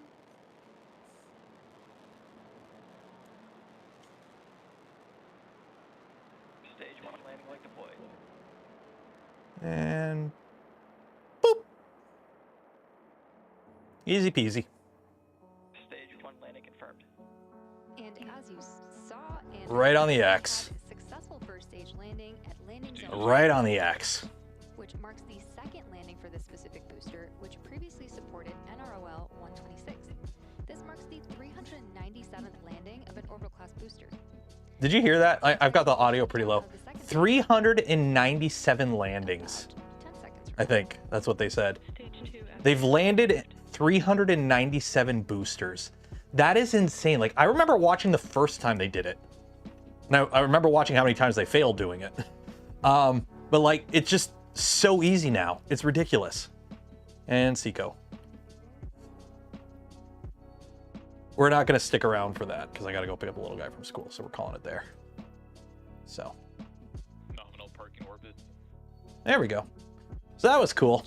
Okay, we're going to call it there because I'm cold and I'm going to go inside. We're going to, here, let me do a home all on this. And let me do a bed mesh just to make sure it's all good. Okay, let me heat the bed up to 100 and we'll do a bed mesh.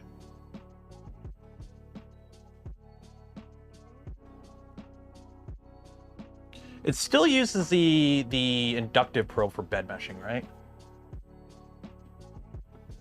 Ooh, actually, that might be a problem. Yeah. Uh-oh. Uh-oh. Okay, so the problem with a bed that big, I actually hit the motors. 1 second. Okay. That might be a problem. 1 second here.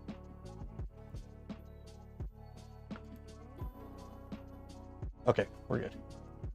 We're good.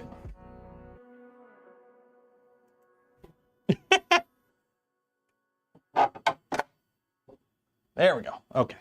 I gotta be careful. It might hit the motors in the front. The bed, it's that big. Okay, so we're homed. Where's G-code viewer? Do I not have bed mesh set up?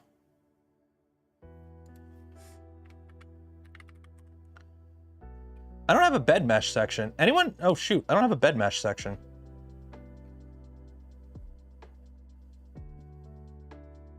I don't have a bed mesh section. Okay, I gotta set that up. Anyways, I'll do that all later. We're gonna call it there. I'm cold. Huge shout out to POLYMAKER for the spool of filament we'll give away this stream and every stream. Links for all of them and more in the video description. Some of them are affiliate links like GamerSups. Use code Canuck, save 10% off your order with that. And oh yeah, VZbot doesn't do bed mesh by default. I have to add it. And for those that donate to the channel, gifted memberships to others, or became members of the channel yourself, I thank you. I would not be able to do the things I do, create the content I create without your continued support. You make it all possible. We will be back Friday, continuing with the V2 build for 3D Gloop.